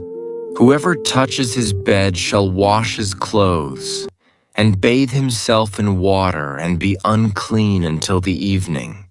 He who sits on anything on which the man who has the discharge sat shall wash his clothes, and bathe himself in water, and be unclean until the evening. He who touches the body of him who has the discharge shall wash his clothes, and bathe himself in water, and be unclean until the evening. If he who has the discharge spits on him who is clean, then he shall wash his clothes, and bathe himself in water, and be unclean until the evening. Whatever saddle he who has the discharge rides on shall be unclean. Whoever touches anything that was under him shall be unclean until the evening. He who carries those things shall wash his clothes and bathe himself in water and be unclean until the evening. Whomever he who has the discharge touches, without having rinsed his hands in water, he shall wash his clothes and bathe himself in water and be unclean until the evening. The earthen vessel, which he who has the discharge touches, shall be broken, and every vessel of wood shall be rinsed in water. When he who has a discharge is cleansed of his discharge, then he shall count to himself 7 days for his cleansing and wash his clothes. And he shall bathe his flesh in running water, and shall be clean. On the 8th day he shall take 2 turtle doves or 2 young pigeons, and come before Yahweh to the door of the tent of meeting, and give them to the priest. The priest shall offer them, the one for a sin offering, and the other for a burnt offering. The priest shall make atonement for him before Yahweh for his discharge. If any man has an emission of semen, then he shall bathe all his flesh in water and be unclean until the evening. Every garment and every skin which the semen is on shall be washed with water, and be unclean until the evening. If a man lies with a woman and there is an emission of semen, they shall both bathe themselves in water and be unclean until the evening. If a woman has a discharge, and her discharge in her flesh is blood, she shall be in her impurity 7 days. Whoever touches her shall be unclean until the evening. Everything that she lies on in her impurity shall be unclean. Everything also that she sits on shall be unclean. Whoever touches her bed shall wash his clothes, and bathe himself in water, and be unclean until the evening. Whoever touches anything that she sits on shall wash his clothes, and bathe himself in water, and be unclean until the evening. If it is on the bed, or on anything she sits on, when he touches it, he shall be unclean until the evening. If any man lies with her, and her monthly flow is on him, he shall be unclean 7 days, and every bed he lies on shall be unclean. If a woman has a discharge of her blood many days not in the time of her period, or if she has a discharge beyond the time of her period, all the days of the discharge of her uncleanness shall be as in the days of her period. She is unclean. Every bed she lies on all the days of her discharge shall be to her as the bed of her period. Everything she sits on shall be unclean, as the uncleanness of her period. Whoever touches these things shall be unclean, and shall wash his clothes and bathe himself in water, and be unclean until the evening. But if she is cleansed of her discharge, then she shall count to herself 7 days, and after that she shall be clean. On the 8th day she shall take 2 turtle doves or 2 young pigeons, and bring them to the priest to the door of the tent of meeting. The priest shall offer the one for a sin offering, and the other for a burnt offering.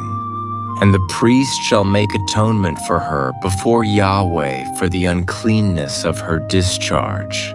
Thus you shall separate the children of Israel from their uncleanness, so they will not die in their uncleanness when they defile my tabernacle that is among them. This is the law of him who has a discharge, and of him who has an emission of semen, so that he is unclean by it, and of her who has her period, and of a man or woman who has a discharge, and of him who lies with her who is unclean.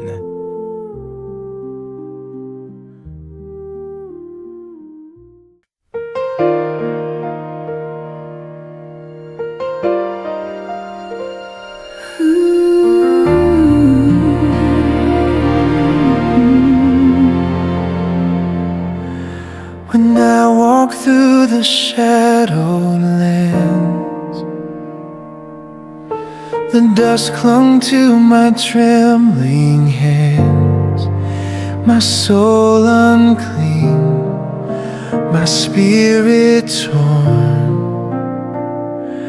But your mercy called me reborn. You wash my heart with gentle rain, healing my wounds, erasing pain. Your whisper echoed through my fear. My child, I'm always near. Even when I fall again, your grace restores, removes my stain. The fire refines but does not burn. In every loss I slowly learn. The hands that never let me go held me when I was low. You love me still, though I fail. Your mercy never grows stale. In the laws of purity inflamed, you called my heart by name. Not by what I've done or known, but by the grace you've shown. Let my life be holy ground, where your healing love is found. Every scar a sacred sign that your heart beats close to mine. The hands that never let me go still carry me through the flow. I'm washed, I'm new, I'm whole again, forever held in your refrain.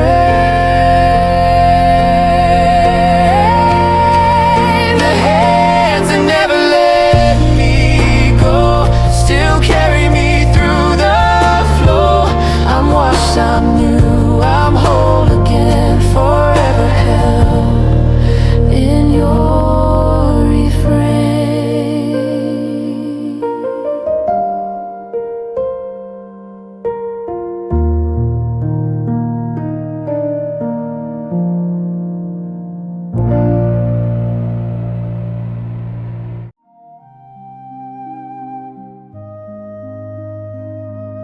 Yahweh spoke to Moses after the death of the two sons of Aaron when they came near before Yahweh and died.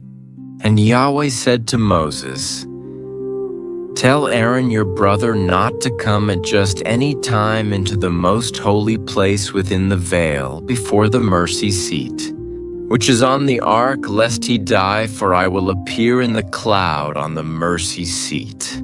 Aaron shall come into the sanctuary with a young bull for a sin offering and a ram for a burnt offering. He shall put on the holy linen tunic. He shall have the linen trousers on his body, and shall put on the linen sash, and he shall be clothed with the linen turban. They are the holy garments. He shall bathe his body in water and put them on. He shall take from the congregation of the children of Israel 2 male goats for a sin offering, and 1 ram for a burnt offering.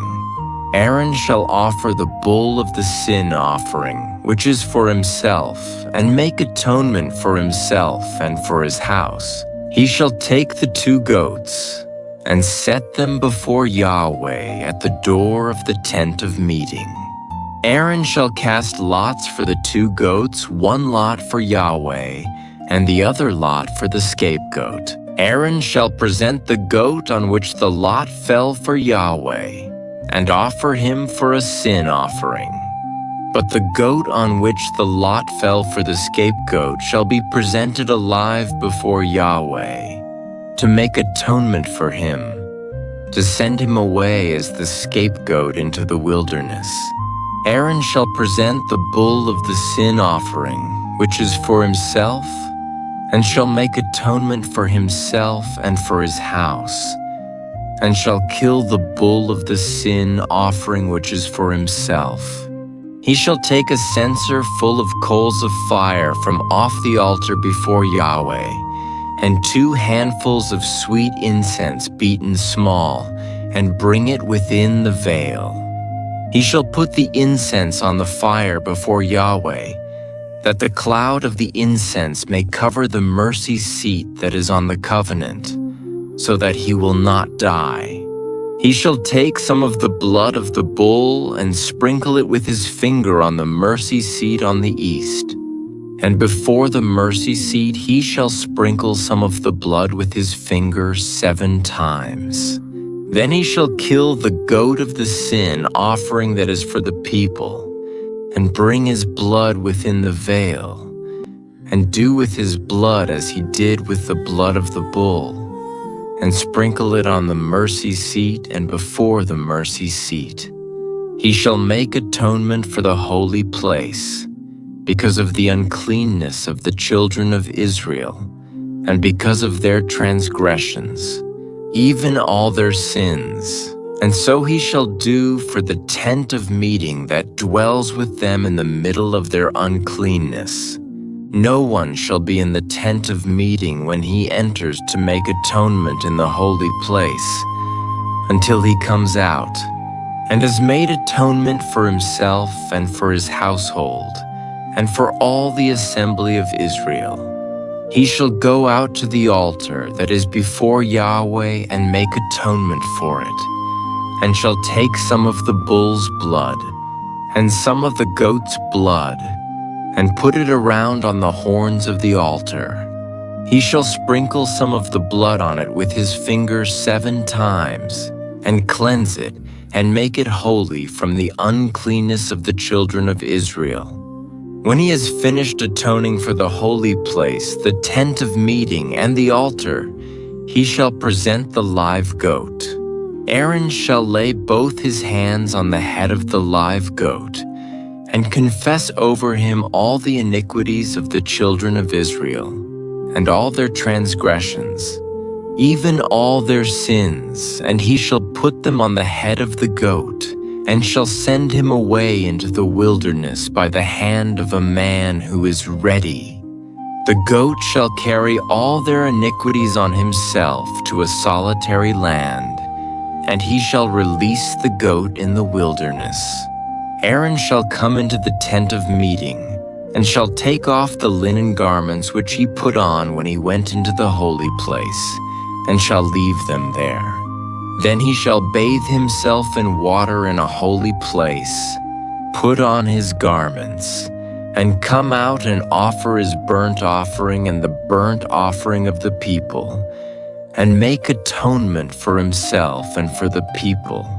The fat of the sin offering he shall burn on the altar. He who lets the goat go as the scapegoat shall wash his clothes and bathe his flesh in water, and afterward he shall come into the camp. The bull for the sin offering and the goat for the sin offering, whose blood was brought in to make atonement in the holy place, shall be carried outside the camp, and they shall burn their skins, their flesh, and their dung with fire. He who burns them shall wash his clothes, and bathe his flesh in water, and afterward he shall come into the camp. It shall be a statute to you forever in the 7th month, on the 10th day of the month. You shall afflict your souls, and shall do no kind of work, whether native-born or a stranger who lives as a foreigner among you. For on this day shall atonement be made for you, to cleanse you. You shall be clean from all your sins before Yahweh. It is a Sabbath of solemn rest to you, and you shall afflict your souls. It is a statute forever. The priest who is anointed and who is consecrated to be priest in his father's place shall make the atonement, and shall put on the linen garments, even the holy garments. Then he shall make atonement for the holy sanctuary, and he shall make atonement for the tent of meeting and for the altar. And he shall make atonement for the priests and for all the people of the assembly. This shall be an everlasting statute for you, to make atonement for the children of Israel once in the year because of all their sins. It was done as Yahweh commanded Moses.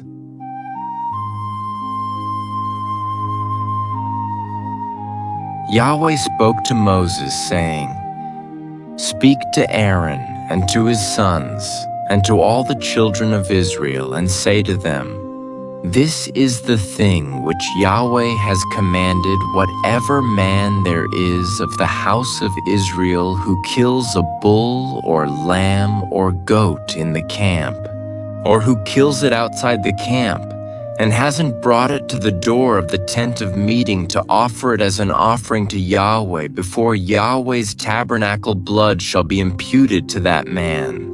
He has shed blood. That man shall be cut off from among his people. This is to the end that the children of Israel may bring their sacrifices, which they sacrifice in the open field, that they may bring them to Yahweh, to the door of the tent of meeting, to the priest, and sacrifice them for sacrifices of peace offerings to Yahweh. The priest shall sprinkle the blood on Yahweh's altar at the door of the tent of meeting, and burn the fat for a pleasant aroma to Yahweh. They shall no more sacrifice their sacrifices to the goat idols, after which they play the prostitute. This shall be a statute forever to them throughout their generations.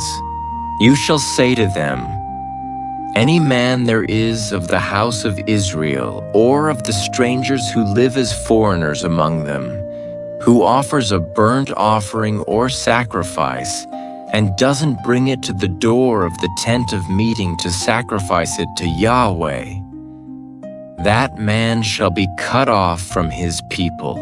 Any man of the house of Israel, or of the strangers who live as foreigners among them, who eats any kind of blood, I will set my face against that soul, who eats blood, and will cut him off from among his people. For the life of the flesh is in the blood. I have given it to you on the altar to make atonement for your souls, for it is the blood that makes atonement by reason of the life. Therefore I have said to the children of Israel, No person among you may eat blood, and no stranger who lives as a foreigner among you may eat blood. Whatever man there is of the children of Israel, or of the strangers who live as foreigners among them, who takes in hunting any animal or bird that may be eaten, he shall pour out its blood and cover it with dust. For as to the life of all flesh, its blood is with its life.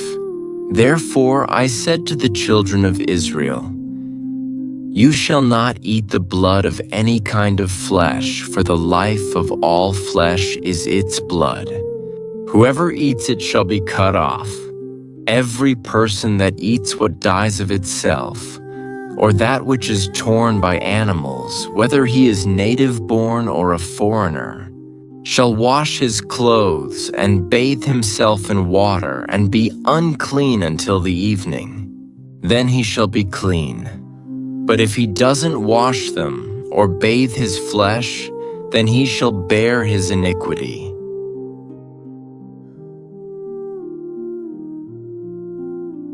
Yahweh said to Moses, Speak to the children of Israel and say to them, I am Yahweh your God.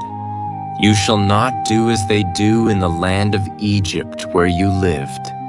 You shall not do as they do in the land of Canaan, where I am bringing you. You shall not follow their statutes. You shall do my ordinances. You shall keep my statutes and walk in them. I am Yahweh your God. You shall therefore keep my statutes and my ordinances, which if a man does, he shall live in them. I am Yahweh. None of you shall approach anyone who is a close relative to uncover their nakedness. I am Yahweh. You shall not uncover the nakedness of your father, nor the nakedness of your mother. She is your mother. You shall not uncover her nakedness. You shall not uncover the nakedness of your father's wife. It is your father's nakedness. You shall not uncover the nakedness of your sister, the daughter of your father, or the daughter of your mother, whether born at home or born abroad. You shall not uncover the nakedness of your son's daughter, or of your daughter's daughter, even their nakedness, for theirs is your own nakedness. You shall not uncover the nakedness of your father's wife's daughter, conceived by your father, since she is your sister. You shall not uncover the nakedness of your father's sister. She is your father's near kinswoman. You shall not uncover the nakedness of your mother's sister, for she is your mother's near kinswoman. You shall not uncover the nakedness of your father's brother. You shall not approach his wife. She is your aunt. You shall not uncover the nakedness of your daughter-in-law. She is your son's wife. You shall not uncover her nakedness. You shall not uncover the nakedness of your brother's wife. It is your brother's nakedness. You shall not uncover the nakedness of a woman and her daughter. You shall not take her son's daughter or her daughter's daughter to uncover her nakedness.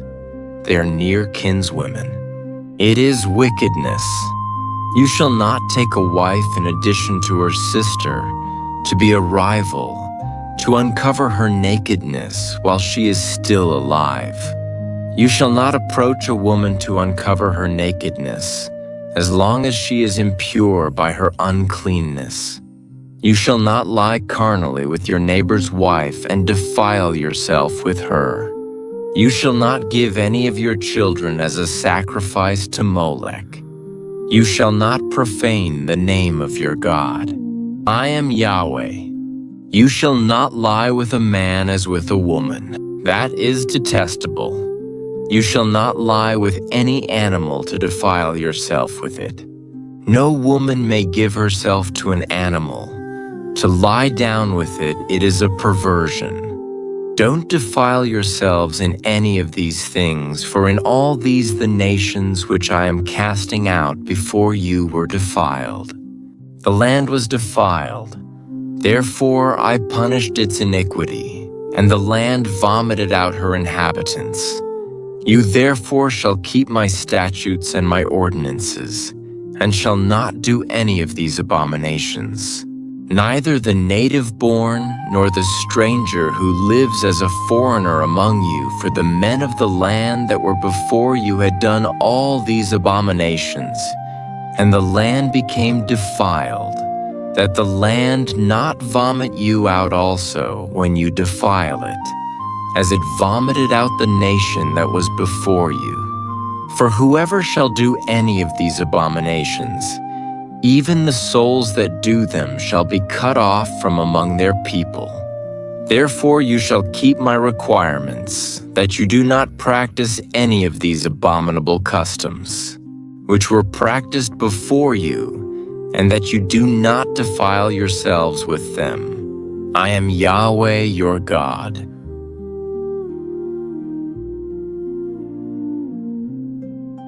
Yahweh spoke to Moses, saying, Speak to all the congregation of the children of Israel, and tell them, You shall be holy, for I, Yahweh your God, am holy. Each one of you shall respect his mother and his father. You shall keep my Sabbaths. I am Yahweh your God. Don't turn to idols, nor make molten gods for yourselves. I am Yahweh your God. When you offer a sacrifice of peace offerings to Yahweh, you shall offer it so that you may be accepted. It shall be eaten the same day you offer it, and on the next day. If anything remains until the third day, it shall be burned with fire. If it is eaten at all on the third day, it is an abomination. It will not be accepted, but everyone who eats it shall bear his iniquity, because he has profaned the holy thing of Yahweh, and that soul shall be cut off from his people. When you reap the harvest of your land, you shall not wholly reap the corners of your field, neither shall you gather the gleanings of your harvest. You shall not glean your vineyard, neither shall you gather the fallen grapes of your vineyard. You shall leave them for the poor and for the foreigner. I am Yahweh your God. You shall not steal. You shall not lie. You shall not deceive one another. You shall not swear by my name falsely and profane the name of your God. I am Yahweh. You shall not oppress your neighbor nor rob him. The wages of a hired servant shall not remain with you all night until the morning. You shall not curse the deaf, nor put a stumbling block before the blind, but you shall fear your God. I am Yahweh. You shall do no injustice in judgment. You shall not be partial to the poor, nor show favoritism to the great, but you shall judge your neighbor in righteousness. You shall not go around as a slanderer among your people. You shall not endanger the life of your neighbor. I am Yahweh. You shall not hate your brother in your heart. You shall surely rebuke your neighbor and not bear sin because of him. You shall not take vengeance, nor bear any grudge against the children of your people, but you shall love your neighbor as yourself. I am Yahweh. You shall keep my statutes. You shall not crossbreed different kinds of animals. You shall not sow your field with two kinds of seed, neither shall there come upon you a garment made of two kinds of material. If a man lies carnally with a woman who is a slave girl, pledged to be married to another man, and not ransomed or given her freedom, they shall be punished.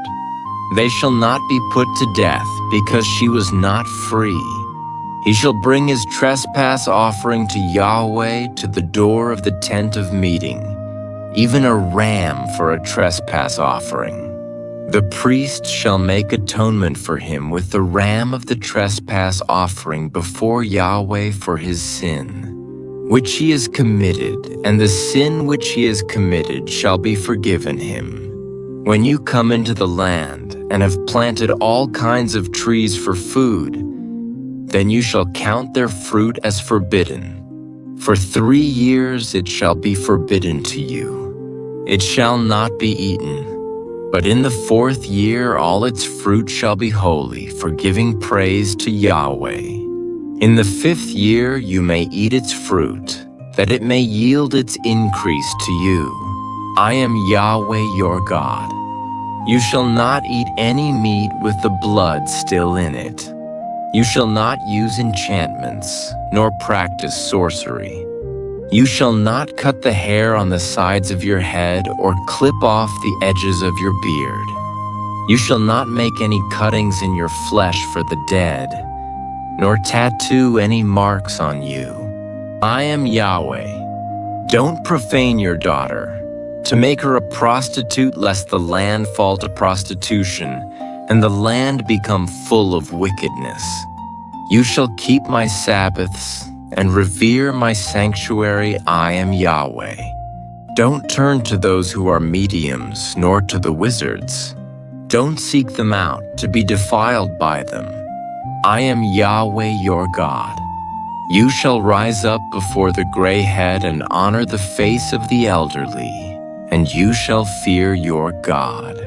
I am Yahweh. If a stranger lives as a foreigner with you in your land, you shall not do him wrong. The stranger who lives as a foreigner with you shall be to you as the native born among you, and you shall love him as yourself. For you lived as foreigners in the land of Egypt. I am Yahweh your God. You shall do no unrighteousness in judgment, in measures of length, of weight, or of quantity. You shall have just balances, just weights, a just ephah and a just hin. I am Yahweh your God, who brought you out of the land of Egypt. You shall observe all my statutes and all my ordinances and do them. I am Yahweh.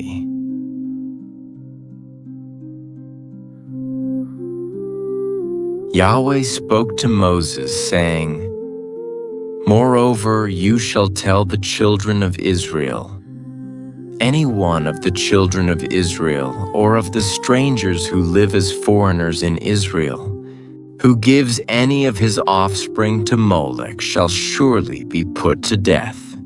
The people of the land shall stone that person with stones.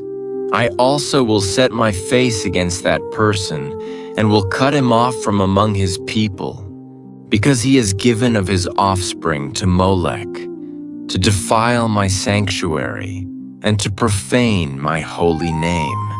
If the people of the land all hide their eyes from that person when he gives of his offspring to Molech, and don't put him to death, then I will set my face against that man and against his family, and will cut him off, and all who play the prostitute after him to play the prostitute with Molech from among their people.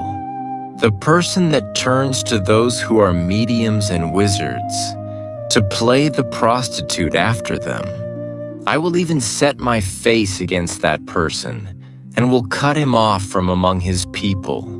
Sanctify yourselves therefore, and be holy, for I am Yahweh your God.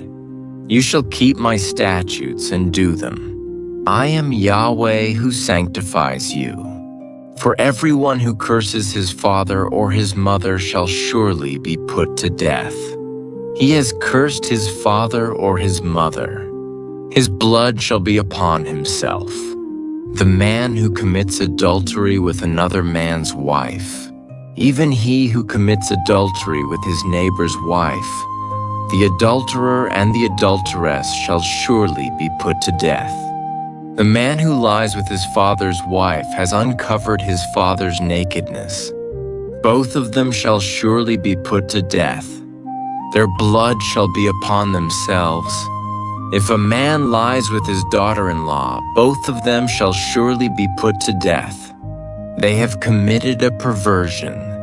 Their blood shall be upon themselves. If a man lies with a male, as with a woman, both of them have committed an abomination.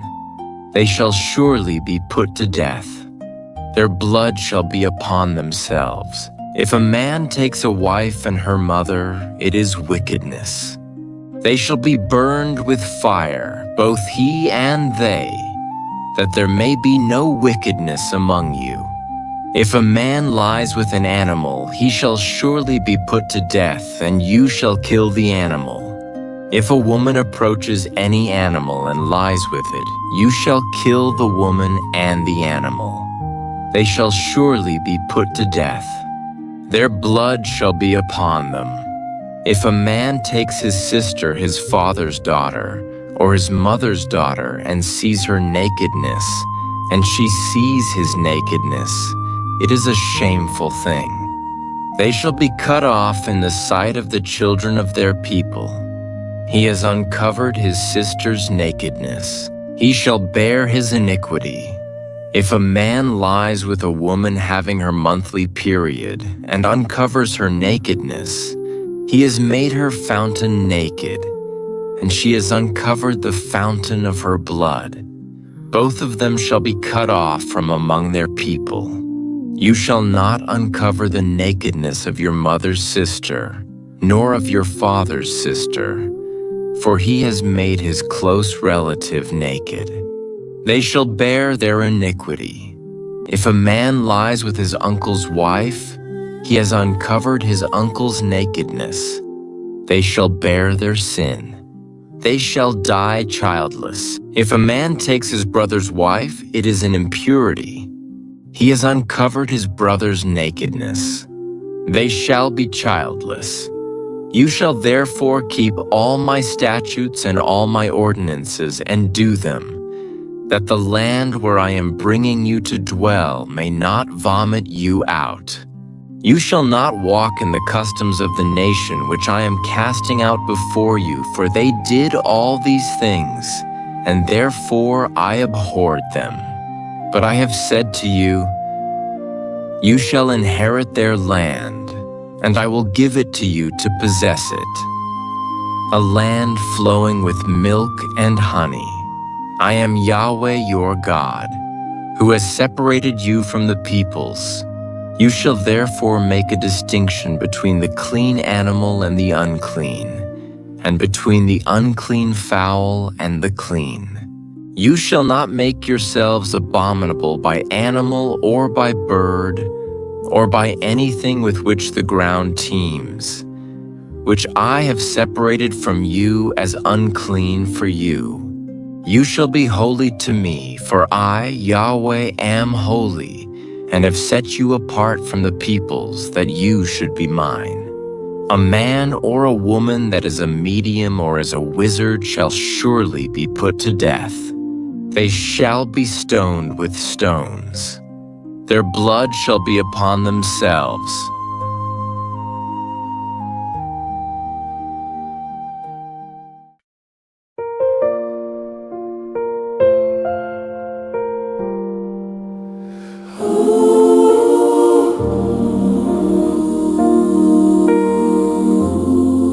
In the silence of the holy place, I lay my burdens down in grace. Ashes rise, but mercy stays. You cleanse the night, restore my days. Through the veil your glory shines, atoning love forever mine. My soul once stained, now pure and bright, washed by the blood, restored to life.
Yahweh said to Moses, "Speak to the priests, the sons of Aaron, and say to them, a priest shall not defile himself for the dead among his people, except for his relatives that are near to him, for his mother, for his father, for his son, for his daughter, for his brother, and for his virgin sister, who is near to him, who has had no husband for her. He may defile himself. He shall not defile himself, being a chief man among his people, to profane himself. They shall not shave their heads or shave off the corners of their beards or make any cuttings in their flesh. They shall be holy to their God, and not profane the name of their God. For they offer the offerings of Yahweh made by fire, the bread of their God. Therefore they shall be holy. They shall not marry a woman who is a prostitute or profane. A priest shall not marry a woman divorced from her husband, for he is holy to his God. Therefore you shall sanctify him, for he offers the bread of your God. He shall be holy to you, for I, Yahweh, who sanctify you, am holy. The daughter of any priest, if she profanes herself by playing the prostitute, she profanes her father. She shall be burned with fire. He who is the high priest among his brothers, upon whose head the anointing oil is poured, and who is consecrated to put on the garments, shall not let the hair of his head hang loose or tear his clothes. He must not go into any dead body, or defile himself for his father or for his mother. He shall not go out of the sanctuary, nor profane the sanctuary of his God, for the crown of the anointing oil of his God is upon him. I am Yahweh. He shall take a wife in her virginity. He shall not marry a widow, or one divorced, or a woman who has been defiled, or a prostitute. He shall take a virgin of his own people as a wife. He shall not profane his offspring among his people, for I am Yahweh who sanctifies him. Yahweh spoke to Moses, saying, "Say to Aaron, none of your offspring throughout their generations who has a defect may approach to offer the bread of his God. For whatever man he is that has a defect, he shall not draw near a blind man, or a lame, or he who has a flat nose, or any deformity, or a man who has an injured foot, or an injured hand, or a hunchback, or a dwarf, or one who has a defect in his eye, or an itching disease, or scabs, or who has damaged testicles.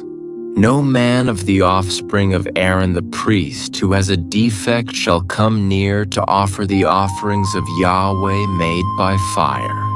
Since he has a defect, he shall not come near to offer the bread of his God.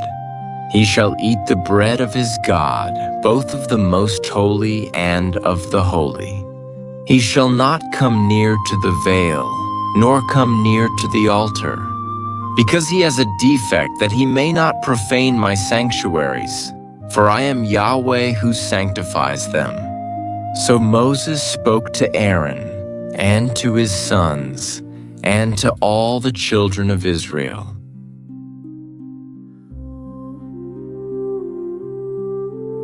Yahweh spoke to Moses, saying, "Tell Aaron and his sons to separate themselves from the holy things of the children of Israel, which they make holy to me, and that they not profane my holy name. I am Yahweh. Tell them, if any one of all your offspring throughout your generations approaches the holy things, which the children of Israel make holy to Yahweh, having his uncleanness on him, that soul shall be cut off from before me. I am Yahweh. Whoever of the offspring of Aaron is a leper or has a discharge shall not eat of the holy things until he is clean. Whoever touches anything that is unclean by the dead, or a man who has a seminal emission, or whoever touches any creeping thing by which he may be made unclean, or a man from whom he may become unclean, whatever uncleanness, he has the person that touches any such shall be unclean until the evening, and shall not eat of the holy things unless he bathes his body in water. When the sun is down, he shall be clean, and afterward he shall eat of the holy things, because it is his bread. He shall not eat that which dies of itself or is torn by animals, defiling himself by it. I am Yahweh. They shall therefore follow my commandment, lest they bear sin for it and die in it, if they profane it. I am Yahweh who sanctifies them.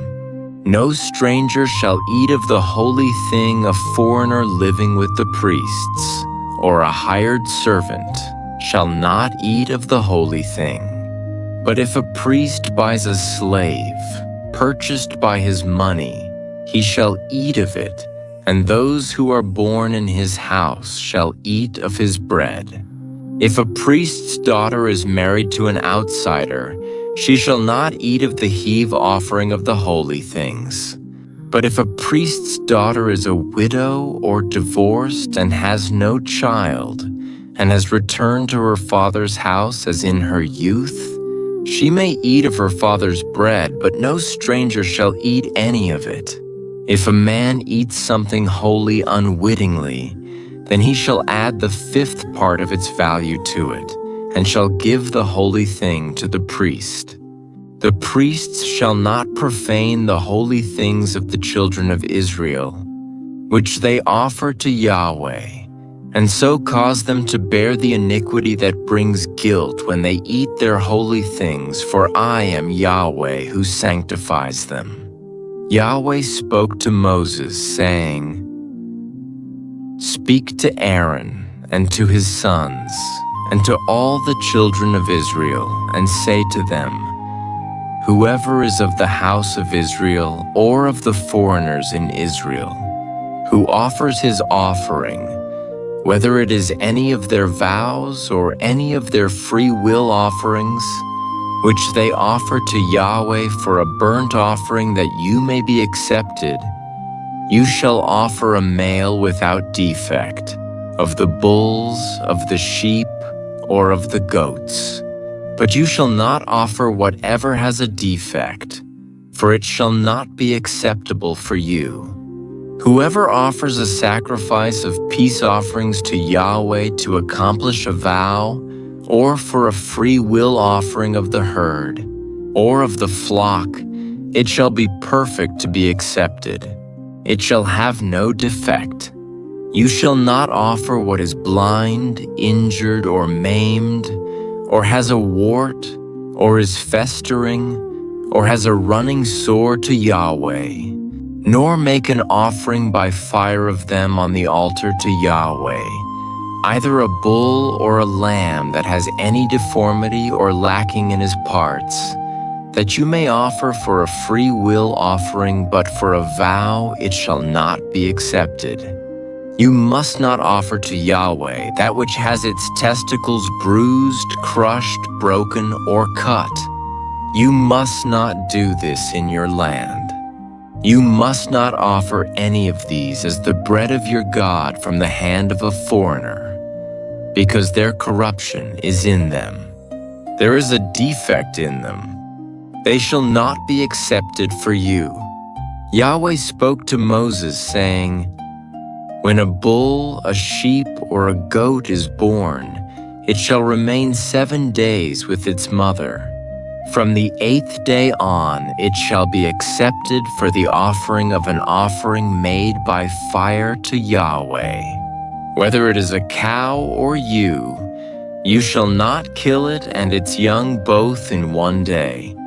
When you sacrifice a sacrifice of thanksgiving to Yahweh, You shall sacrifice it so that you may be accepted. It shall be eaten on the same day. You shall leave none of it until the morning. I am Yahweh.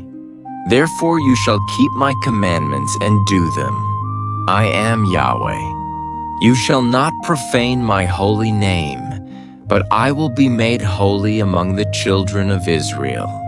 I am Yahweh who makes you holy, who brought you out of the land of Egypt to be your God. I am Yahweh.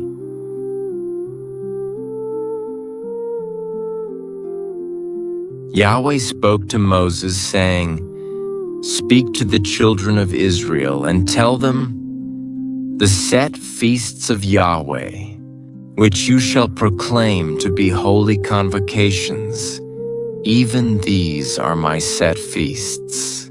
6 days shall work be done, but on the 7th day is a Sabbath of solemn rest. A holy convocation you shall do no kind of work. It is a Sabbath to Yahweh in all your dwellings. These are the set feasts of Yahweh, even holy convocations which you shall proclaim in their appointed season. In the 1st month, on the 14th day of the month in the evening, is Yahweh's Passover. On the 15th day of the same month is the feast of unleavened bread to Yahweh. 7 days you shall eat unleavened bread. In the 1st day you shall have a holy convocation. You shall do no regular work, but you shall offer an offering made by fire to Yahweh 7 days. In the 7th day is a holy convocation. You shall do no regular work. Yahweh spoke to Moses, saying, "Speak to the children of Israel and tell them, when you have come into the land, which I give to you, and shall reap its harvest, then you shall bring the sheaf of the first fruits of your harvest to the priest. He shall wave the sheaf before Yahweh to be accepted for you. On the next day after the Sabbath, the priest shall wave it. On the day when you wave the sheaf, you shall offer a male lamb without defect, a year old, for a burnt offering to Yahweh. The meal offering with it shall be 2/10 of an ephah of fine flour mixed with oil, an offering made by fire to Yahweh for a pleasant aroma, and the drink offering with it shall be of wine, the 4th part of a hin. You must not eat bread, or roasted grain, or fresh grain, until this same day, until you have brought the offering of your God. This is a statute forever throughout your generations in all your dwellings. You shall count from the next day after the Sabbath. From the day that you brought the sheaf of the wave offering, 7 Sabbaths shall be completed. The next day after the 7th Sabbath you shall count 50 days, and you shall offer a new meal offering to Yahweh. You shall bring out of your habitations 2 loaves of bread for a wave offering made of 2/10 of an ephah of fine flour. They shall be baked with yeast for first fruits to Yahweh. You shall present with the bread 7 lambs without defect, a year old, 1 young bull, and 2 rams. They shall be a burnt offering to Yahweh, with their meal offering and their drink offerings, even an offering made by fire of a sweet aroma to Yahweh. You shall offer 1 male goat for a sin offering, and 2 male lambs a year old for a sacrifice of peace offerings. The priest shall wave them with the bread of the first fruits for a wave offering before Yahweh, with the 2 lambs. They shall be holy to Yahweh for the priest. You shall make proclamation on the same day that there shall be a holy convocation to you. You shall do no regular work. This is a statute forever in all your dwellings throughout your generations. When you reap the harvest of your land, You must not wholly reap into the corners of your field. You must not gather the gleanings of your harvest. You must leave them for the poor and for the foreigner. I am Yahweh your God. Yahweh spoke to Moses, saying, Speak to the children of Israel, saying, In the 7th month, on the 1st day of the month, there shall be a solemn rest for you, a memorial of blowing of trumpets, a holy convocation. You shall do no regular work. You shall offer an offering made by fire to Yahweh. Yahweh spoke to Moses, saying, However, on the 10th day of this 7th month is the Day of Atonement. It shall be a holy convocation to you. You shall afflict yourselves, and you shall offer an offering made by fire to Yahweh. You shall do no kind of work in that same day, for it is a day of atonement, to make atonement for you before Yahweh your God. For whoever it is who shall not deny himself in that same day shall be cut off from his people. Whoever does any kind of work in that same day, I will destroy that person from among his people. You shall do no kind of work. It is a statute forever throughout your generations in all your dwellings. It shall be a Sabbath of solemn rest for you, and you shall deny yourselves. In the 9th day of the month at evening, from evening to evening, you shall keep your Sabbath. Yahweh spoke to Moses, saying, Speak to the children of Israel, and say, On the 15th day of this 7th month is the Feast of Booths for 7 days to Yahweh. On the 1st day shall be a holy convocation. You shall do no regular work. 7 days you shall offer an offering made by fire to Yahweh. On the 8th day shall be a holy convocation to you. You shall offer an offering made by fire to Yahweh. It is a solemn assembly. You shall do no regular work. These are the appointed feasts of Yahweh, which you shall proclaim to be holy convocations, to offer an offering made by fire to Yahweh, a burnt offering, a meal offering, a sacrifice, and drink offerings, each on its own day, in addition to the Sabbaths of Yahweh, and in addition to your gifts, and in addition to all your vows, and in addition to all your freewill offerings, which you give to Yahweh. So on the 15th day of the 7th month, when you have gathered in the fruits of the land, you shall keep the feast of Yahweh 7 days. On the 1st day shall be a solemn rest, and on the 8th day shall be a solemn rest. You shall take on the 1st day the fruit of majestic trees, branches of palm trees, and boughs of thick trees, and willows of the brook, and you shall rejoice before Yahweh your God 7 days. You shall keep it as a feast to Yahweh 7 days in the year. It is a statute forever throughout your generations. You shall keep it in the 7th month. You shall dwell in temporary shelters for 7 days. All who are native-born in Israel shall dwell in temporary shelters, that your generations may know that I made the children of Israel dwell in temporary shelters when I brought them out of the land of Egypt. I am Yahweh your God. So Moses declared to the children of Israel the appointed feasts of Yahweh.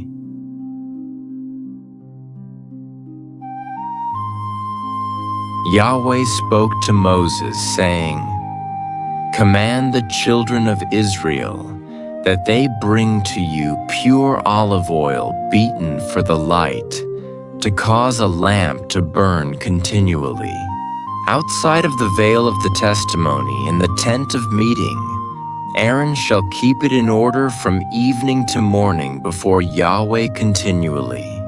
It shall be a statute forever throughout your generations. He shall keep in order the lamps on the pure gold lampstand before Yahweh continually. You shall take fine flour and bake 12 cakes of it. 2/10 of an ephah shall be in one cake. You shall set them in 2 rows, 6 on a row, on the pure gold table before Yahweh. You shall put pure frankincense on each row, that it may be to the bread for a memorial, even an offering made by fire to Yahweh. Every Sabbath day he shall set it in order before Yahweh continually. It is an everlasting covenant for the children of Israel. It shall be for Aaron and his sons. They shall eat it in a holy place, for it is most holy to him. Of the offerings of Yahweh made by fire by a perpetual statute. The son of an Israelite woman, whose father was an Egyptian, went out among the children of Israel, and the son of the Israelite woman and a man of Israel strove together in the camp. The son of the Israelite woman blasphemed the name and cursed, and they brought him to Moses. His mother's name was Shelemith, the daughter of Dibri of the tribe of Dan. They put him in custody until Yahweh's will should be declared to them. Yahweh spoke to Moses, saying, "Bring him who cursed out of the camp, and let all who heard him lay their hands on his head, and let all the congregation stone him. You shall speak to the children of Israel, saying, Whoever curses his God shall bear his sin. He who blasphemes Yahweh's name, he shall surely be put to death. All the congregation shall certainly stone him. The foreigner as well as the native-born, when he blasphemes the name, shall be put to death. He who strikes any man mortally shall surely be put to death. He who strikes an animal mortally shall make it good, life for life. If anyone injures his neighbor, it shall be done to him as he has done fracture for fracture, eye for eye, tooth for tooth. It shall be done to him as he has injured someone. He who kills an animal shall make it good, and he who kills a man shall be put to death. You shall have one kind of law for the foreigner as well as the native-born, for I am Yahweh your God." Moses spoke to the children of Israel, and they brought him who had cursed out of the camp and stoned him with stones. The children of Israel did as Yahweh commanded Moses.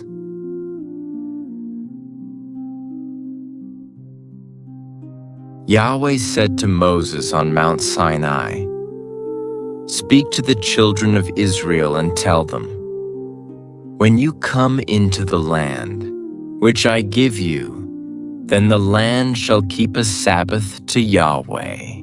You shall sow your field 6 years, and you shall prune your vineyard 6 years, and gather in its fruits, but in the 7th year, there shall be a Sabbath of solemn rest for the land, a Sabbath to Yahweh. You shall not sow your field or prune your vineyard. What grows of itself in your harvest you shall not reap, and you shall not gather the grapes of your undressed vine. It shall be a year of solemn rest for the land. The Sabbath of the land shall be for food for you, for yourself, for your servant, for your maid, for your hired servant, and for your stranger who lives as a foreigner with you, for your livestock also, and for the animals that are in your land, shall all its increase be for food. You shall count off 7 Sabbaths of years, 7 times 7 years, and there shall be to you the days of 7 Sabbaths of years, even 49 years. Then you shall sound the loud trumpet on the 10th day of the 7th month. On the Day of Atonement you shall sound the trumpet throughout all your land. You shall make the 50th year holy, and proclaim liberty throughout the land to all its inhabitants. It shall be a jubilee to you, and each of you shall return to his own property, and each of you shall return to his family. That 50th year shall be a jubilee to you. In it you shall not sow, neither reap that which grows of itself, nor gather from the undressed vines. For it is a jubilee, it shall be holy to you. You shall eat of its increase out of the field. In this year of jubilee, each of you shall return to his property. If you sell anything to your neighbor or buy from your neighbor, you shall not wrong one another. According to the number of years after the jubilee, you shall buy from your neighbor. According to the number of years of the crops, he shall sell to you. According to the length of the years, you shall increase its price, and according to the shortness of the years, you shall diminish its price, for he is selling the number of the crops to you. You shall not wrong one another, but you shall fear your God, for I am Yahweh your God. Therefore you shall do my statutes, and keep my ordinances, and do them, and you shall dwell in the land in safety. The land shall yield its fruit, and you shall eat your fill, and dwell therein in safety. If you said, "What shall we eat the 7th year?" Behold, we shall not sow, nor gather in our increase. Then I will command my blessing on you in the 6th year, and it shall bear fruit for the 3 years. You shall sow the 8th year, and eat of the fruits from the old store until the 9th year. Until its fruits come in, you shall eat the old store. The land shall not be sold in perpetuity. For the land is mine, for you are strangers and live as foreigners with me. In all the land of your possession, you shall grant a redemption for the land. If your brother becomes poor and sells some of his possessions, then his kinsman who is next to him shall come and redeem that which his brother has sold.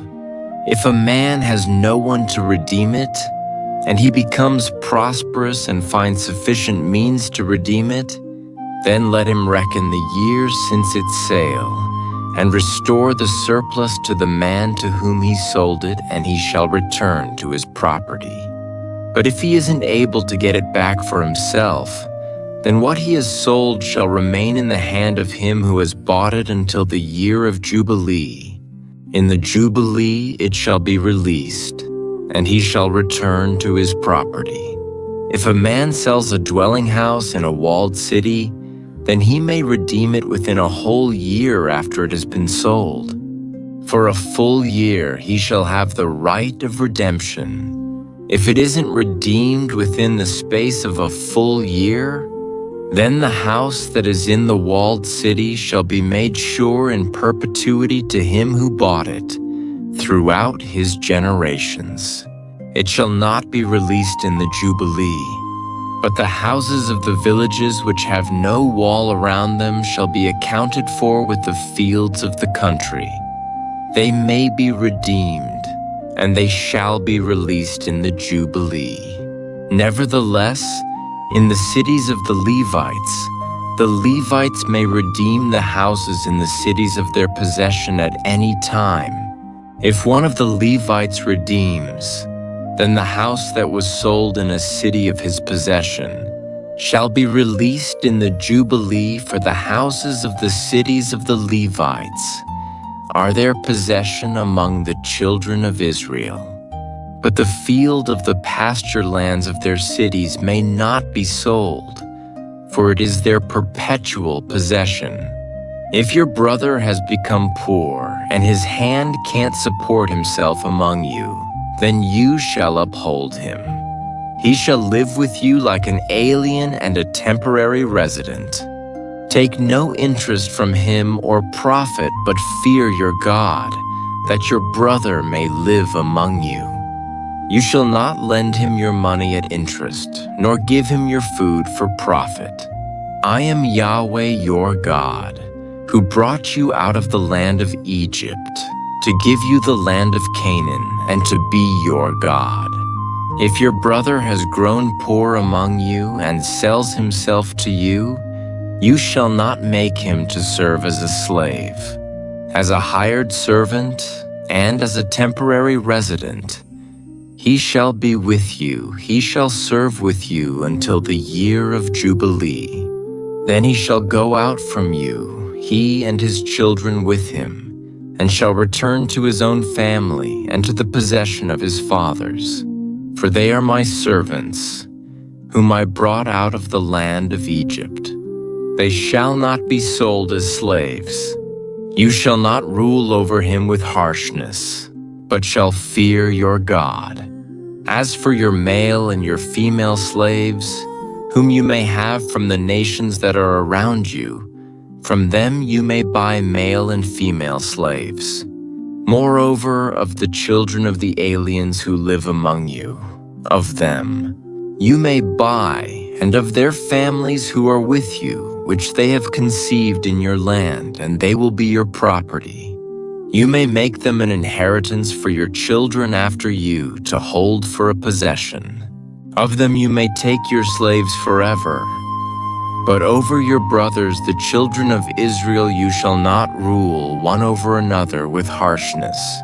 If an alien or temporary resident with you becomes rich, and your brother beside him has grown poor and sells himself to the stranger or foreigner living among you, or to a member of the stranger's family, after he is sold, he may be redeemed.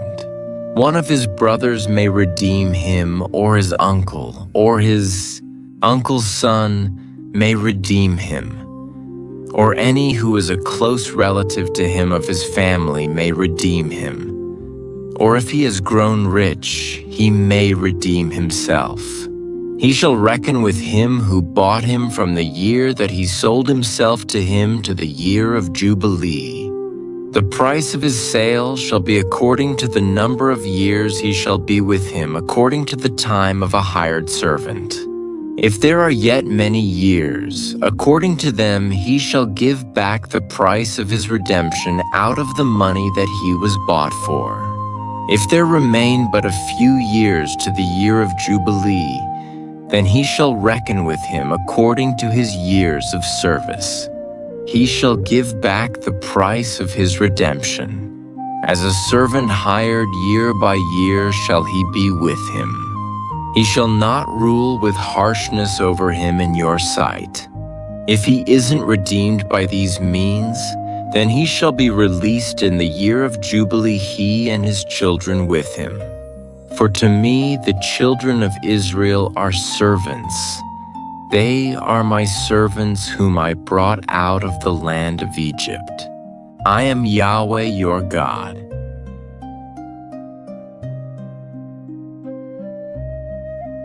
You shall make for yourselves no idols, and you shall not raise up a carved image or a pillar, and you shall not place any figured stone in your land, to bow down to it, for I am Yahweh your God. You shall keep my Sabbaths, and have reverence for my sanctuary. I am Yahweh. If you walk in my statutes and keep my commandments, and do them, then I will give you your rains in their season, and the land shall yield its increase, and the trees of the field shall yield their fruit. Your threshing shall continue until the vintage, and the vintage shall continue until the sowing time. You shall eat your bread to the full, and dwell in your land safely. I will give peace in the land, and you shall lie down, and no one will make you afraid. I will remove evil animals out of the land, neither shall the sword go through your land. You shall chase your enemies, and they shall fall before you by the sword. 5 of you shall chase 100, and 100 of you shall chase 10,000, and your enemies shall fall before you by the sword. I will have respect for you, make you fruitful, multiply you, and will establish my covenant with you. You shall eat old store long kept, and you shall move out the old because of the new. I will set my tent among you, and my soul won't abhor you. I will walk among you and will be your God, and you will be my people. I am Yahweh your God, who brought you out of the land of Egypt, that you should not be their slaves. I have broken the bars of your yoke and made you walk upright. But if you will not listen to me and will not do all these commandments, and if you shall reject my statutes, and if your soul abhors my ordinances, so that you will not do all my commandments, but break my covenant, I also will do this to you.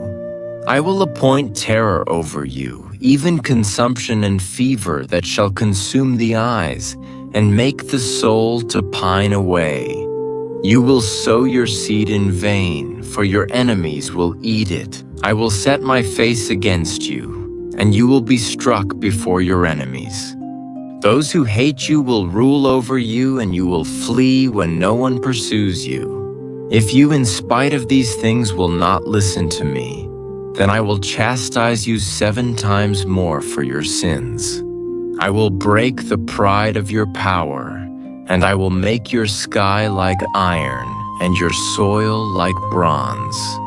Your strength will be spent in vain, for your land won't yield its increase. Neither will the trees of the land yield their fruit. If you walk contrary to me and won't listen to me, then I will bring 7 times more plagues on you according to your sins. I will send the wild animals among you, which will rob you of your children, destroy your livestock, and make you few in number. Your roads will become desolate. If by these things you won't be turned back to me but will walk contrary to me, then I will also walk contrary to you, and I will strike you, even I, 7 times for your sins. I will bring a sword upon you that will execute the vengeance of the covenant. You will be gathered together within your cities, and I will send the pestilence among you. You will be delivered into the hand of the enemy. When I break your staff of bread, 10 women shall bake your bread in one oven, and they shall deliver your bread again by weight. You shall eat and not be satisfied.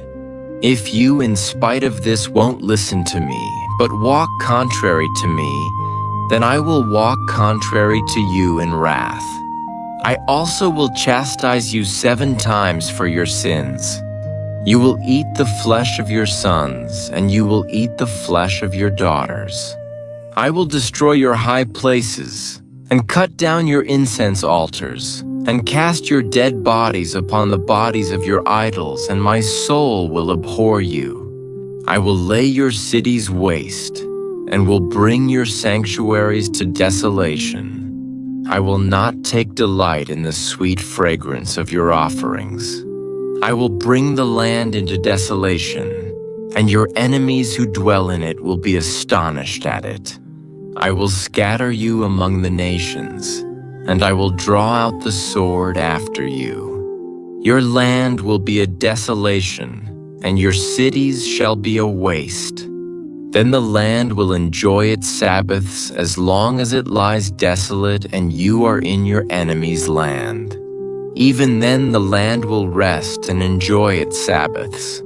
As long as it lies desolate, it shall have rest, even the rest which it didn't have in your Sabbaths when you lived on it. As for those of you who are left, I will send a faintness into their hearts in the lands of their enemies. The sound of a driven leaf will put them to flight, and they shall flee, as one flees from the sword. They will fall when no one pursues. They will stumble over one another, as it were, before the sword when no one pursues. You will have no power to stand before your enemies. You will perish among the nations. The land of your enemies will eat you up. Those of you who are left will pine away in their iniquity in your enemies' lands, and also in the iniquities of their fathers they shall pine away with them. If they confess their iniquity and the iniquity of their fathers, in their trespass which they trespassed against me, and also that because they walked contrary to me, I also walked contrary to them, and brought them into the land of their enemies, if then their uncircumcised heart is humbled, and they then accept the punishment of their iniquity, then I will remember my covenant with Jacob, my covenant with Isaac, and also my covenant with Abraham, and I will remember the land. The land also will be left by them, and will enjoy its Sabbaths while it lies desolate without them. And they will accept the punishment of their iniquity, because they rejected my ordinances, and their soul abhorred my statutes. Yet for all that, when they are in the land of their enemies, I will not reject them, neither will I abhor them, to destroy them utterly and to break my covenant with them, for I am Yahweh their God.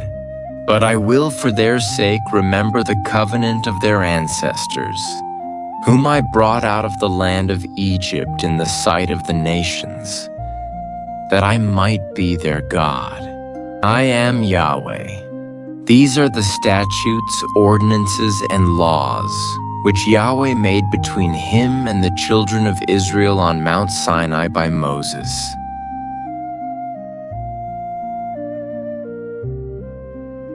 Yahweh spoke to Moses, saying, "Speak to the children of Israel and say to them, when a man consecrates a person to Yahweh in a vow according to your valuation, then your valuation shall be for a male from 20 years old to 60 years old.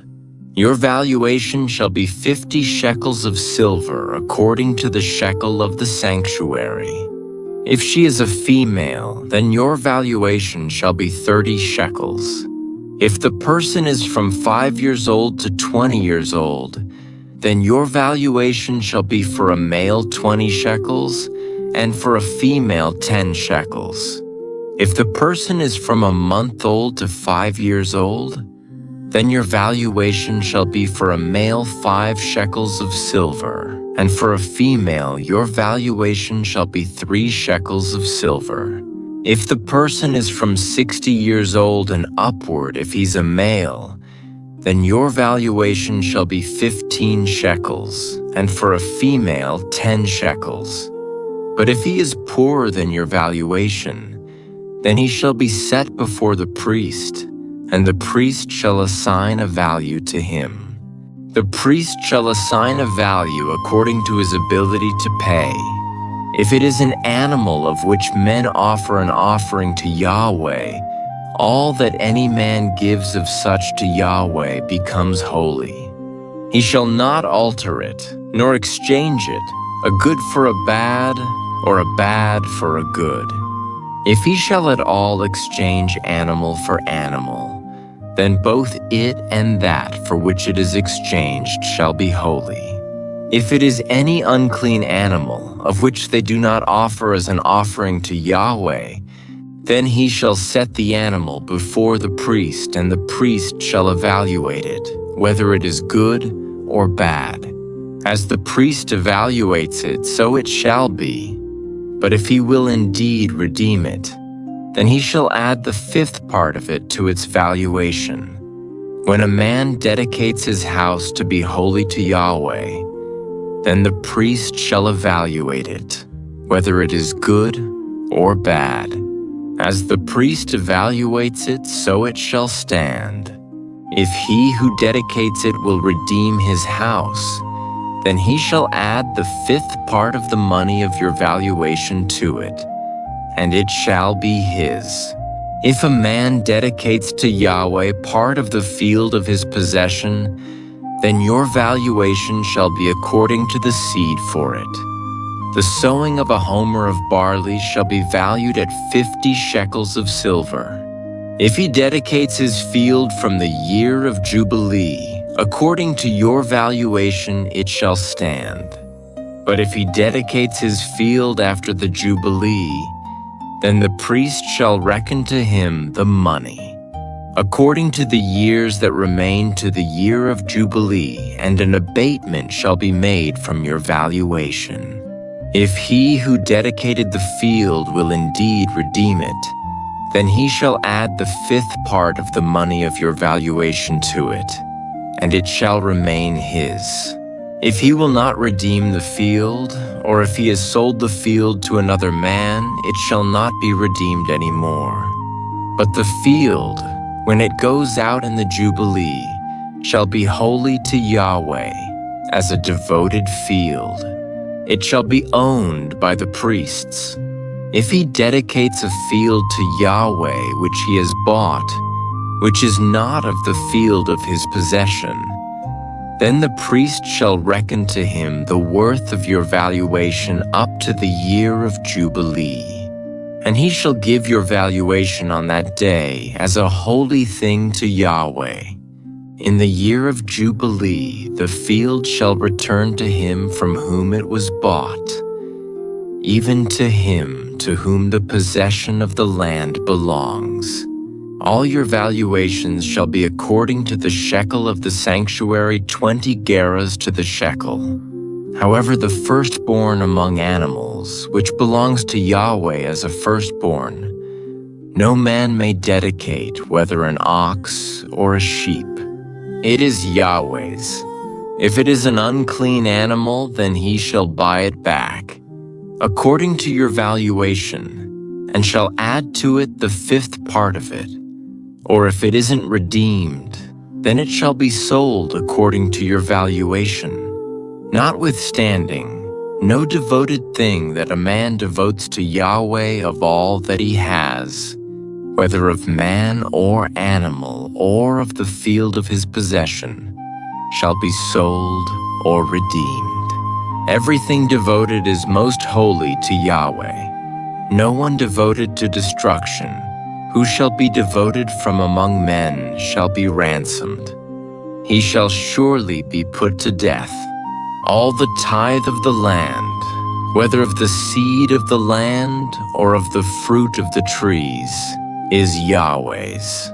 It is holy to Yahweh. If a man redeems anything of his tithe, he shall add a 5th part to it. All the tithe of the herds or the flocks, whatever passes under the rod, the 10th shall be holy to Yahweh. He shall not examine whether it is good or bad, neither shall he exchange it. If he exchanges it at all, then both it and that for which it is exchanged shall be holy. It shall not be redeemed. These are the commandments which Yahweh commanded Moses for the children of Israel on Mount Sinai.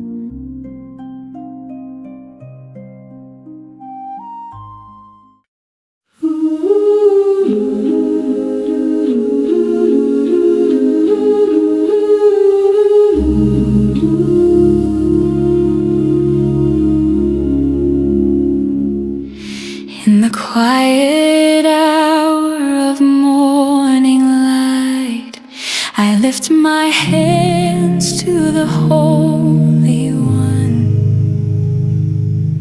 For you have called me close to your heart, even when I felt unworthy to come.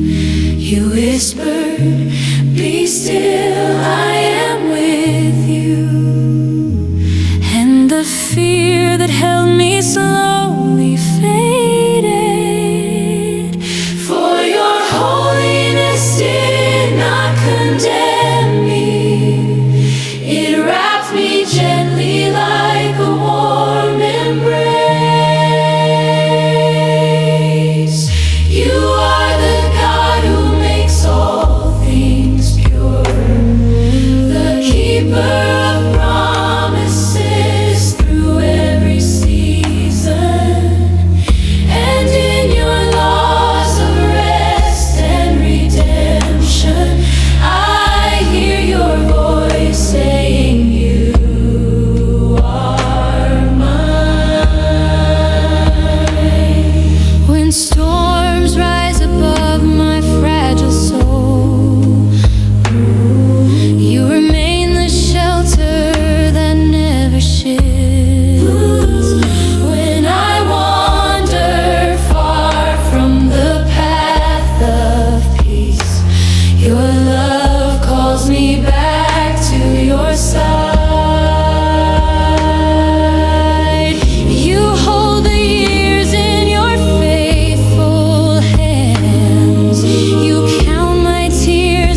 beside me. You are mighty, yet gentle with my heart. You remind me of rest for the weary, of jubilee, freedom for the broken. So I sing of your everlasting kindness. I sing of a love that never ends. I stand in awe of your holiness and rest in the arms of my Father.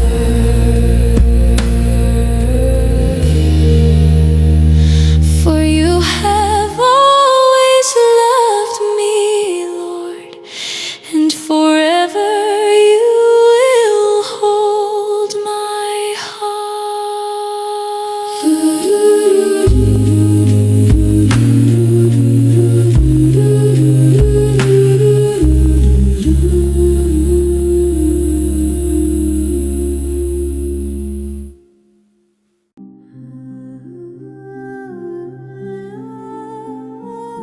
The book of Leviticus we heard today shows us how to approach our holy God and how to live as His people. From the regulations of sacrifices, standards of clean and unclean, to the promise of Jubilee, everything ultimately points to this: be holy, for I, the Lord your God, am holy. May we too grow to reflect God's holiness, love our neighbors as ourselves, forgive freely, and bring freedom to others. You've listened to the entire book of Leviticus. You did amazing. May God's peace be with you today. Rest well and have sweet dreams.